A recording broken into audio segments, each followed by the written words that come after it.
ਸੇ ਵਾਹਿਗੁਰੂ ਜੀ ਕੀ ਫਤਿਹ।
ਸਿੱਖੀ ਦੀਆਂ ਨਿਸ਼ਾਨਾਂ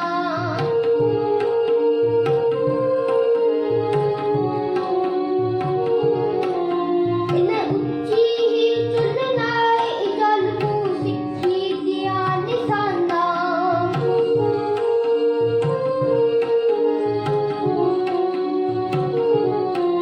ਤੂੰ ਕਰਦਾ ਬੇਟੀ ਹੀ ਚੰਦਰਾ ਚੰਕਾ ਪੌਣ ਨੂੰ ਹਰਿਆ ਖੇਤਨ ਦੀਆਂ ਬਰਾਸੀ ਵੈਰੀਓ ਤਰਸ ਕਿਉਂ ਨਹੀਂ ਕਰਿਆ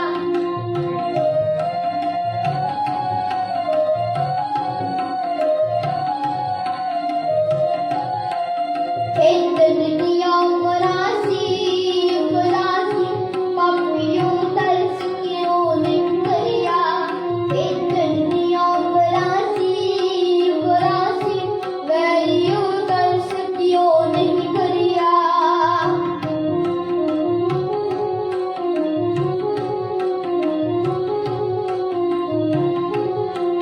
ਖੇਤਨ ਦੀਆਂ ਬਰਾਸੀ ਵੈਰੀਓ ਤਰਸ ਕਿਉਂ ਨਹੀਂ ਕਰਿਆ ਪਾਪੀਓ ਤਰਸ ਕਿਉਂ ਨਹੀਂ ਕਰਿਆ ਵੈਰੀਓ ਤਰਸ ਕਿਉਂ ਨਹੀਂ ਕਰਿਆ ਵਾਹਿਗੁਰੂ ਜੀ ਕਾ ਖਾਲਸਾ ਵਾਹਿਗੁਰੂ ਜੀ ਕੀ ਫਤਿਹ।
जो तो प्रेम खिलन का चाओ सिर तार तली गली मेरी आओ इत मार्ग पैर तरी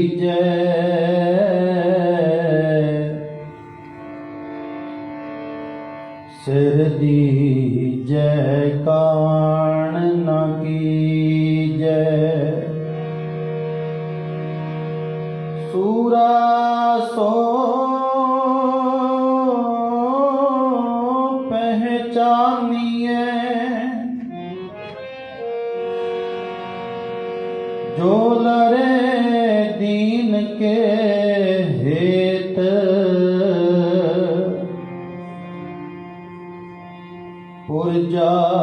पुरजा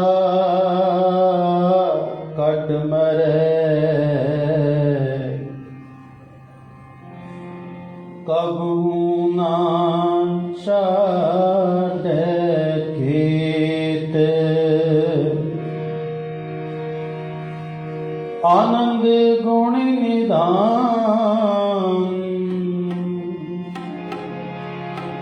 गुरु गरीब निवाज गरीब निवाज।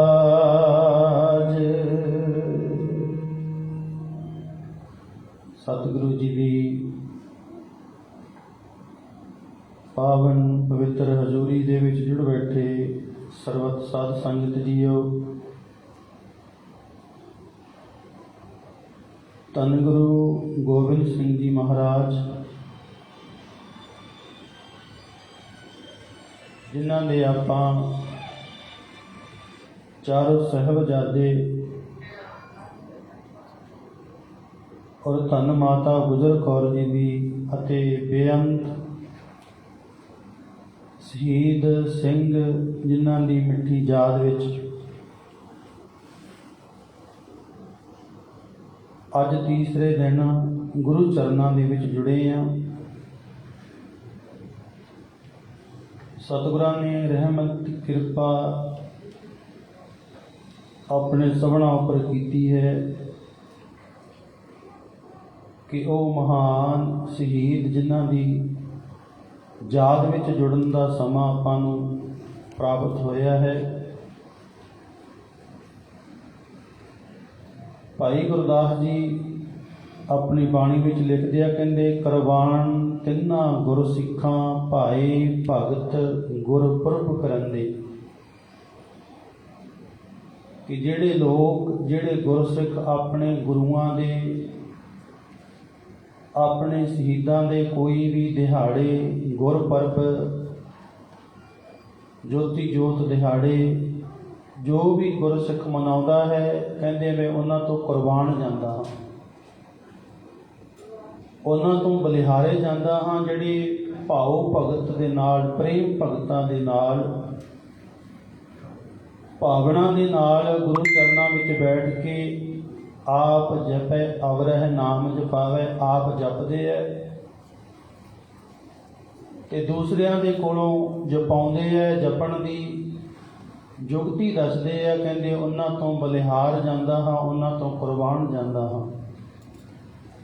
ਸੋ ਆਪਾਂ ਨੂੰ ਸਾਧ ਸੰਗਤ ਜੀਓ ਜੁੜਨ ਦਾ ਸੁਭਾਗਾ ਸਮਾਂ ਮਿਲਿਆ ਹੈ। ਪਿਛਲੇ ਦਿਨਾਂ ਤੋਂ ਆਪਾਂ ਆਰੰਭਤਾ ਕੀਤੀ ਹੋਈ ਹੈ ਕਿ ਗੁਰੂ ਸਾਹਿਬ ਜੀ ਦੇ ਛੋਟੇ ਸਾਹਿਬਜ਼ਾਦੇ ਬਾਬਾ ਜੋਰਾਵਰ ਸਿੰਘ, ਬਾਬਾ ਫਤਿਹ ਸਿੰਘ, ਮਾਤਾ ਗੁਜਰ ਕੌਰ ਜੀ ਕਿਸ ਤਰ੍ਹਾਂ ਪਰਿਵਾਰ ਦੇ ਨਾਲੋਂ ਵਿਛੋੜਾ ਪੈ ਕੇ ਅਖੀਰ ਰਸਤੇ ਦੇ ਵਿੱਚ ਰੁਕਦੇ ਰਕਾਉਂਦੇ ਦੁੱਖਾਂ ਭਰੀਆਂ ਰਾਹਾਂ ਦੇ ਵਿੱਚੋਂ ਲੰਘਦੇ ਗੰਗੂ ਦੇ ਘਰ ਆਉਂਦੇ ਹੈ, ਉੱਥੋਂ ਮਰਿੰਡੇ ਫੜਾ ਦਿੰਦਾ ਹੈ ਤੇ ਫਿਰ ਸਰਹੰਦ ਦੇ ਵਿੱਚ ਪਹੁੰਚ ਜਾਂਦੇ ਹੈ। ਉੱਥੇ ਆ ਕੇ ਉਹਨਾਂ ਨੂੰ ਪਹਿਲੀ ਜਿਹੜੀ ਪੇਸ਼ੀ ਹੈ ਸਾਧ ਸੰਗਤ ਜੀ ਉਹ ਪਾਈ ਜਾਂਦੀ ਹੈ। ਪਹਿਲੇ ਦਿਨ ਕਚਹਿਰੀ ਦੇ ਵਿੱਚ ਸੱਦਿਆ ਜਾਂਦਾ ਹੈ, ਜਿੱਥੇ ਉਹਨਾਂ ਨੂੰ ਡਲਾਉਣ ਵਾਸਤੇ ਧਰਮ ਤੋਂ ਡਲਾਉਣ ਦੇ ਲਈ ਅਨੇਕਾਂ ਤਰ੍ਹਾਂ ਦੇ ਸਾਧ ਸੰਗਤ ਜੀ ਉਹ ਲਾਲਚ ਵੀ ਦਿੱਤੇ ਜਾਂਦੇ ਆ, ਅਨੇਕਾਂ ਤਰ੍ਹਾਂ ਦੇ ਉਹਨਾਂ ਨੂੰ ਡਰਾਵੇ ਵੀ ਦਿੱਤੇ ਜਾਂਦੇ ਆ। ਪਰ ਸਾਹਿਬਜ਼ਾਦੇ ਉਹਨਾਂ ਦੇ ਕਿਸੇ ਵੀ ਲਾਲਚਾਂ ਦੇ ਵਿੱਚ, ਕਿਸੇ ਵੀ ਡਰਾਵੇ ਦੇ ਵਿੱਚ ਨਹੀਂ ਆਏ। ਉਸ ਦਿਨ ਦੀ ਕਚਹਿਰੀ ਮੁੱਕਦੀ ਹੈ ਤੇ ਵਾਪਸ ਆਪਣੀ ਦਾਦੀ ਮਾਂ ਦੇ ਕੋਲ ਆ ਜਾਂਦੇ ਆ। ਮਾਂ ਪੁੱਛਦੀ ਹੈ ਪੁੱਤਰਿਆਂ ਨੂੰ, ਬੱਚਿਓ ਅੱਜ ਕਚਹਿਰੀ ਵਿੱਚ ਗਏ ਸੀ, ਉੱਥੇ ਕੀ ਗੱਲਬਾਤ ਹੋਈ ਹੈ? ਸਾਰੀ ਵਾਰਤਾ ਆਪਣੀ ਮਾਂ ਨੂੰ, ਦਾਦੀ ਮਾਂ ਨੂੰ ਸੁਣਾਉਂਦੇ ਹੈ ਕਿ ਦਾਦੀ ਮਾਂ ਸਾਨੂੰ ਧਰਮ ਤੋਂ ਡਲਾਉਣ ਦੇ ਵਾਸਤੇ ਸੂਬੇ ਵਜ਼ੀਰ ਖਾਨ ਤੇ ਉਹਦੇ ਅਹਿਲਕਾਰ, ਉਹਦੇ ਵਜ਼ੀਰ ਨਵਾਬ ਸਾਰੇ ਇਕੱਠੇ ਹੋਏ ਸਨ। ਉਹਨਾਂ ਨੇ ਬਹੁਤ ਤਰ੍ਹਾਂ ਦੇ ਲਾਲਚ ਦਿੱਤੇ, ਕਈ ਤਰ੍ਹਾਂ ਦੇ ਡਰਾਵੇ ਦਿੱਤੇ, ਪਰ ਅਸੀਂ ਕਿਸੇ ਵੀ ਉਹਨਾਂ ਦੇ ਲਾਲਚ ਵਿੱਚ, ਕਿਸੇ ਵੀ ਡਰਾਵੇ ਵਿੱਚ ਨਹੀਂ ਆਏ।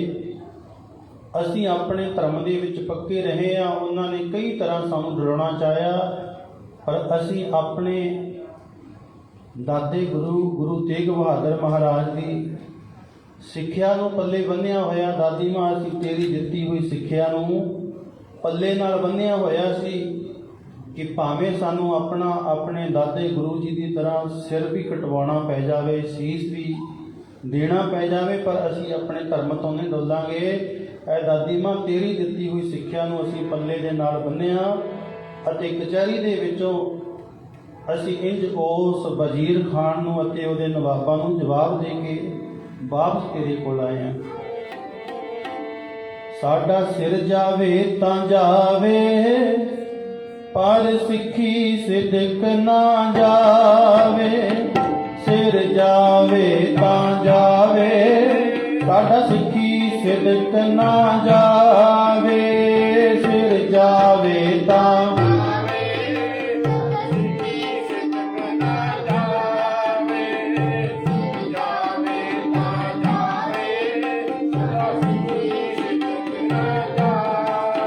ਸਾਡਾ ਸਿਰ ਜਾਵੇ ਤਾਂ ਜਾਵੇ, ਪਰ ਸਿੱਖੀ ਸਿਦਕ ਨਾ ਜਾਵੇ, ਸਿਰ ਜਾਵੇ ਤਾਂ ਜਾਵੇ, ਪਰ ਸਿੱਖੀ ਸਿਦਕ ਨਾ ਜਾਵੇ, ਸਿਰ ਜਾਵੇ ਤਾਂ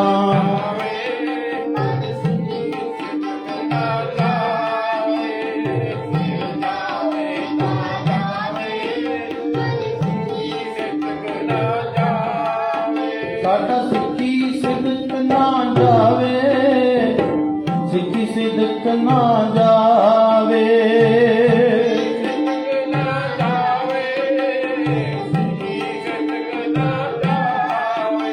ਸਾਡਾ ਸਿੱਖੀ ਸਿਦਕ ਨਾ ਜਾਵੇ, ਸਿੱਖੀ ਸਿਦਕ ਨਾ ਜਾਵੇ,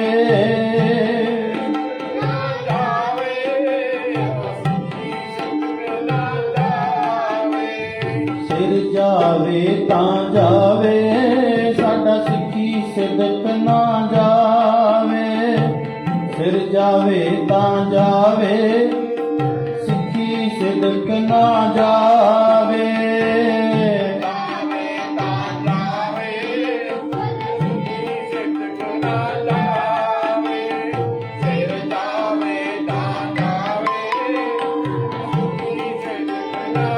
ਜਾਵੇ। ਸਾਧ ਸੰਗਤ ਦੀ ਇਹ ਸਾਰੀਆਂ ਗੱਲਾਂ ਸਾਹਿਬਜ਼ਾਦਿਆਂ ਨੇ ਆਪਣੀ ਦਾਦੀ ਮਾਂ ਨੂੰ ਆ ਕੇ ਸੁਣਾਈਆਂ ਕਿ ਐ ਦਾਦੀ ਮਾਂ, ਸਾਨੂੰ ਬੜੇ ਤਰ੍ਹਾਂ ਦੇ ਲਾਲਚ ਡਰਾਵੇ ਦਿੱਤੇ ਗਏ, ਪਰ ਅਸੀਂ ਉਹਨਾਂ ਦੀ ਕੋਈ ਈਨ ਨਹੀਂ ਮੰਨੀ। ਦਾਦੀ ਮਾਂ ਨੇ ਘੁੱਟ ਕੇ ਆਪਣੀ ਗਲਵਕੜੀ ਵਿੱਚ ਲਿਆ, ਪੁੱਤਰਿਓ, ਤੁਸੀਂ ਵੀ ਉਸ ਮਹਾਨ ਗੁਰੂ ਦੇ ਪੁੱਤਰ ਹੋ ਅਤੇ ਗੁਰੂ ਦੇ ਪੋਤਰੇ ਹੋ, ਗੁਰੂ ਦੇ ਹੀ ਪੜੋਤਰੇ ਹੋ, ਕਿਉਂਕਿ ਤੁਹਾਡਾ ਪਿਤਾ ਉਹ ਵੀ ਗੁਰੂ ਹੈ, ਤੁਹਾਡਾ ਦਾਦਾ ਗੁਰੂ ਤੇਗ ਬਹਾਦਰ ਉਹ ਵੀ ਗੁਰੂ ਹੈ, ਦਾਦੇ ਦਾ ਅੱਗੇ ਪਿਤਾ ਤੁਹਾਡਾ ਪੜਦਾਦਾ ਉਹ ਵੀ ਗੁਰੂ ਹੈ, ਉਹਦੇ ਤੋਂ ਅੱਗੇ ਗੁਰੂ ਅਰਜਨ ਦੇਵ ਮਹਾਰਾਜ, ਭਾਵ ਤੁਹਾਡੀ ਪੂਰਾ ਖਾਨਦਾਨ ਹੀ ਗੁਰੂਆਂ ਦਾ ਆ ਰਿਹਾ। ਤੁਹਾਡੀਆਂ ਰਗਾਂ ਦੇ ਵਿੱਚ ਜਿਹੜਾ ਖੂਨ ਹੈ ਉਹ ਕੁਰਬਾਨੀਆਂ ਦਾ ਹੈ। ਗੁਰੂ ਪੰਚਮ ਪਾਤਸ਼ਾਹ ਮਹਾਰਾਜ ਤੋਂ ਕੁਰਬਾਨੀਆਂ ਇਸ ਖੂਨ ਦੇ ਵਿੱਚ ਭਰੀਆਂ ਹੋਈਆਂ ਨੇ। ਇਸ ਕਰਕੇ ਤੁਸੀਂ ਉਹਨਾਂ ਦੇ ਅੱਗੇ ਨੂੰ ਵੀ ਤੁਹਾਨੂੰ ਬੜਾ ਕੁਝ ਕਿਹਾ ਜਾਵੇਗਾ, ਲਾਲਚ ਦਿੱਤਾ ਜਾਵੇਗਾ, ਪਰ ਕਿਸੇ ਵੀ ਉਹਨਾਂ ਦੇ ਲਾਲਚ ਵਿੱਚ ਨਹੀਂ ਆਉਣਾ। ਇਸੇ ਤਰ੍ਹਾਂ ਦਾਦੀ ਮਾਂ ਨੇ ਪਿਆਰ ਨਾਲ ਆਪਣੇ ਪੋਤਰਿਆਂ ਨੂੰ ਸਮਝਾਉਂਦਿਆਂ ਹੋਇਆਂ ਉਹ ਰਾਤ ਫਿਰ ਠੰਡੇ ਬੁਰਜ ਦੇ ਵਿੱਚ ਗੁਜ਼ਾਰੀ ਹੈ। ਉਸੇ ਤਰ੍ਹਾਂ ਸਾਧ ਸੰਗਤ ਜੀਓ, ਸਰਦ ਹਵਾ, ਕੜਾਕੇ ਦੀ ਠੰਡ ਪੈ ਰਹੀ ਹੈ ਤੇ ਸਾਰੀ ਰਾਤ ਦਾਦੀ ਮਾਂ ਗੁਰੂ ਘਰ ਦੀਆਂ ਕਹਾਣੀਆਂ ਸੁਣਾ ਕੇ, ਗੁਰਬਾਣੀ ਪੜ੍ਹ ਕੇ ਫਿਰ ਇੱਕ ਰਾਤ ਗੁਜ਼ਾਰਦੀ ਹੈ। ਦੂਸਰਾ ਦਿਨ ਜਦੋਂ ਆਉਂਦਾ ਹੈ, ਫਿਰ ਦੁਬਾਰੇ ਸਾਧ ਸੰਗਤ ਦਿਨ ਚੜ੍ਹਦਾ ਹੈ, ਦੁਬਾਰਾ ਫਿਰ ਕਚਹਿਰੀ ਲਾਈ ਜਾਂਦੀ ਹੈ ਸੂਬੇ ਵੱਲੋਂ ਕਿ ਅੱਜ ਥੋੜਾ ਸਖਤੀ ਦੇ ਨਾਲ ਉਹਨਾਂ ਨਾਲ ਪੇਸ਼ ਹੋਣਾ ਪਵੇਗਾ, ਅੱਜ ਉਹਨਾਂ ਨੂੰ ਡਰਾਉਣਾ ਪਵੇਗਾ, ਜਿਸ ਕਰਕੇ ਜੋ ਵੀ ਹੋਵੇ ਇਹਨਾਂ ਬੱਚਿਆਂ ਨੂੰ ਧਰਮ ਤੋਂ ਡਲਾਉਣਾ ਹੈ। ਫਿਰ ਕਚਹਿਰੀ ਲੱਗੀ ਆ, ਜਿਹਦੇ ਵਿੱਚ ਸਾਧ ਸੰਗਤ ਜੀ ਉਹ ਵੱਡੇ ਵੱਡੇ ਨਵਾਬ ਸ਼ੇਰ ਖਾਨ ਮਲੇਰਕੋਟਲੇ ਦਾ, ਸੁੱਚੇ ਨੰਦ ਵਰਗੇ ਕੁਝ ਇਨਸਾਫ ਕਰਨ ਵਾਲੇ ਕਾਜੀ, ਕਹਿੰਦੇ ਇਸ ਤਰ੍ਹਾਂ ਵੀ 17 ਤੋਂ 20 ਦੇ ਕਰੀਬ ਸਾਰੇ ਨਵਾਬ, ਮੰਤਰੀ, ਰਾਜੇ ਇਕੱਠੇ ਕੀਤੇ ਹੋਏ ਨੇ ਵਜ਼ੀਰ ਖਾਨ ਨੇ ਕਿ ਸਾਰਿਆਂ ਦੇ ਵਿੱਚ ਉਹਨਾਂ ਨੂੰ ਅੱਜ ਸੱਦਣਾ ਹੈ। ਸਾਧ ਸੰਗਤ ਜੀ ਫਿਰ ਸਿਪਾਹੀ ਭੇਜੇ ਜਾਂਦੇ ਆ ਮਾਤਾ ਜੀ ਦੇ ਕੋਲ ਕਿ ਜਾਓ ਬੱਚਿਆਂ ਨੂੰ ਫਿਰ ਠੰਡੇ ਬੁਰਜ ਦੇ ਵਿੱਚੋਂ ਕਚਹਿਰੀ ਦੇ ਵਿੱਚ ਲੈ ਕੇ ਆਓ। ਕਵੀ ਲਿਖਦਾ ਕਹਿੰਦੇ ਦੂਸਰਾ ਦਿਨ ਜਦ ਆ ਗਿਆ, ਕੀਤਾ ਹੁਕਮ ਹੈ ਸੂਬੇ, ਫੜ ਕੇ ਲਿਆਵੋ ਬੱਚਿਆਂ, ਕਿਹਾ ਸਿਪਾਹੀਓ ਸੂਬੇ। ਹੁਕਮ ਕਰ ਦਿੱਤਾ ਸਿਪਾਹੀਆਂ ਨੇ ਵੀ ਜਾਓ, ਬੱਚਿਆਂ ਨੂੰ ਫਿਰ ਫੜ ਕੇ ਲੈ ਕੇ ਆਓ। ਲਿਆ ਕੇ ਸਾਰੇ ਰਾਜੇ ਵਜ਼ੀਰਾਂ ਦੇ ਇਸ ਕਚਹਿਰੀ ਦੇ ਵਿੱਚ ਪੇਸ਼ ਕੀਤਾ ਜਾਵੇ। ਭੱਜੇ ਸਿਪਾਹੀ ਬੁਰਜ ਨੂੰ, ਸੁਣ ਹੁਕਮ ਸੀ ਸੂਬੇ, ਚਾਹੁੰਦਾ ਕਰਨੇ ਆਪਣੇ ਪੂਰੇ ਮਨਸੂਬੇ। ਕਹਿੰਦੇ ਭੱਜੇ ਆ ਸਿਪਾਹੀ ਬੁਰਜ ਦੇ ਵਿੱਚ, ਫਿਰ ਉੱਪਰ ਚੜ੍ਹਦੇ ਆ ਜਾ ਕੇ ਕਹਿੰਦੇ ਆ ਮਾਂ ਅੱਜ ਦੂਸਰੇ ਦਿਨ ਫਿਰ ਤੇਰੇ ਬੱਚਿਆਂ ਨੂੰ ਕਚਹਿਰੀ ਵਿੱਚ ਸੂਬੇ ਨੇ ਬੁਲਾਇਆ। ਦਾਦੀ ਮਾਂ ਪੁੱਛਦੀ ਹੈ ਕੱਲ ਤੇ ਕਚਹਿਰੀ ਲਾਈ ਸੀ, ਕੱਲ ਤੇ ਸਾਰਾ ਕੁਝ ਪੁੱਛ ਲਿਆ, ਅੱਜ ਦੁਬਾਰੇ ਕਿਉਂ ਸੱਦਿਆ ਹੈ? ਸਿਪਾਹੀ ਕਹਿੰਦੇ ਅਸੀਂ ਤੇ ਹੁਕਮ ਦੇ ਵੱਜੇ ਹੋਏ ਹਾਂ, ਜੋ ਸਾਨੂੰ ਹੁਕਮ ਹੋਇਆ ਉਹ ਹੁਕਮ ਮੰਨ ਕੇ ਤੇਰੇ ਕੋਲ ਆਏ ਹਾਂ। ਸਾਨੂੰ ਤੇ ਹੁਕਮ ਹੈ ਬੱਚਿਆਂ ਨੂੰ ਲੈ ਕੇ ਇੱਥੋਂ ਉਹਦੀ ਕਚਹਿਰੀ ਵਿੱਚ ਪੇਸ਼ ਕਰਨਾ ਹੈ। ਕਹਿੰਦੇ ਇਸੇ ਤਰ੍ਹਾਂ ਹੁਕਮ ਸੁਣ ਮਾਂ ਗੁਜਰੀ ਸੀ ਗਮ ਵਿੱਚ ਡੁੱਬੇ। ਫਿਰ ਮਾਂ ਗੁਜਰੀ ਨੇ ਬੱਚਿਆਂ ਨੂੰ ਤੋਰਿਆ ਤਾਂ ਹੈ, ਪਰ ਸਾਧ ਸੰਗਤ ਜੀ ਉਹ ਮਾਂ ਜਿਹੜੀ ਗਮਾਂ ਦੇ ਵਿੱਚ ਫਿਰ ਡੁੱਬੀ ਹੈ।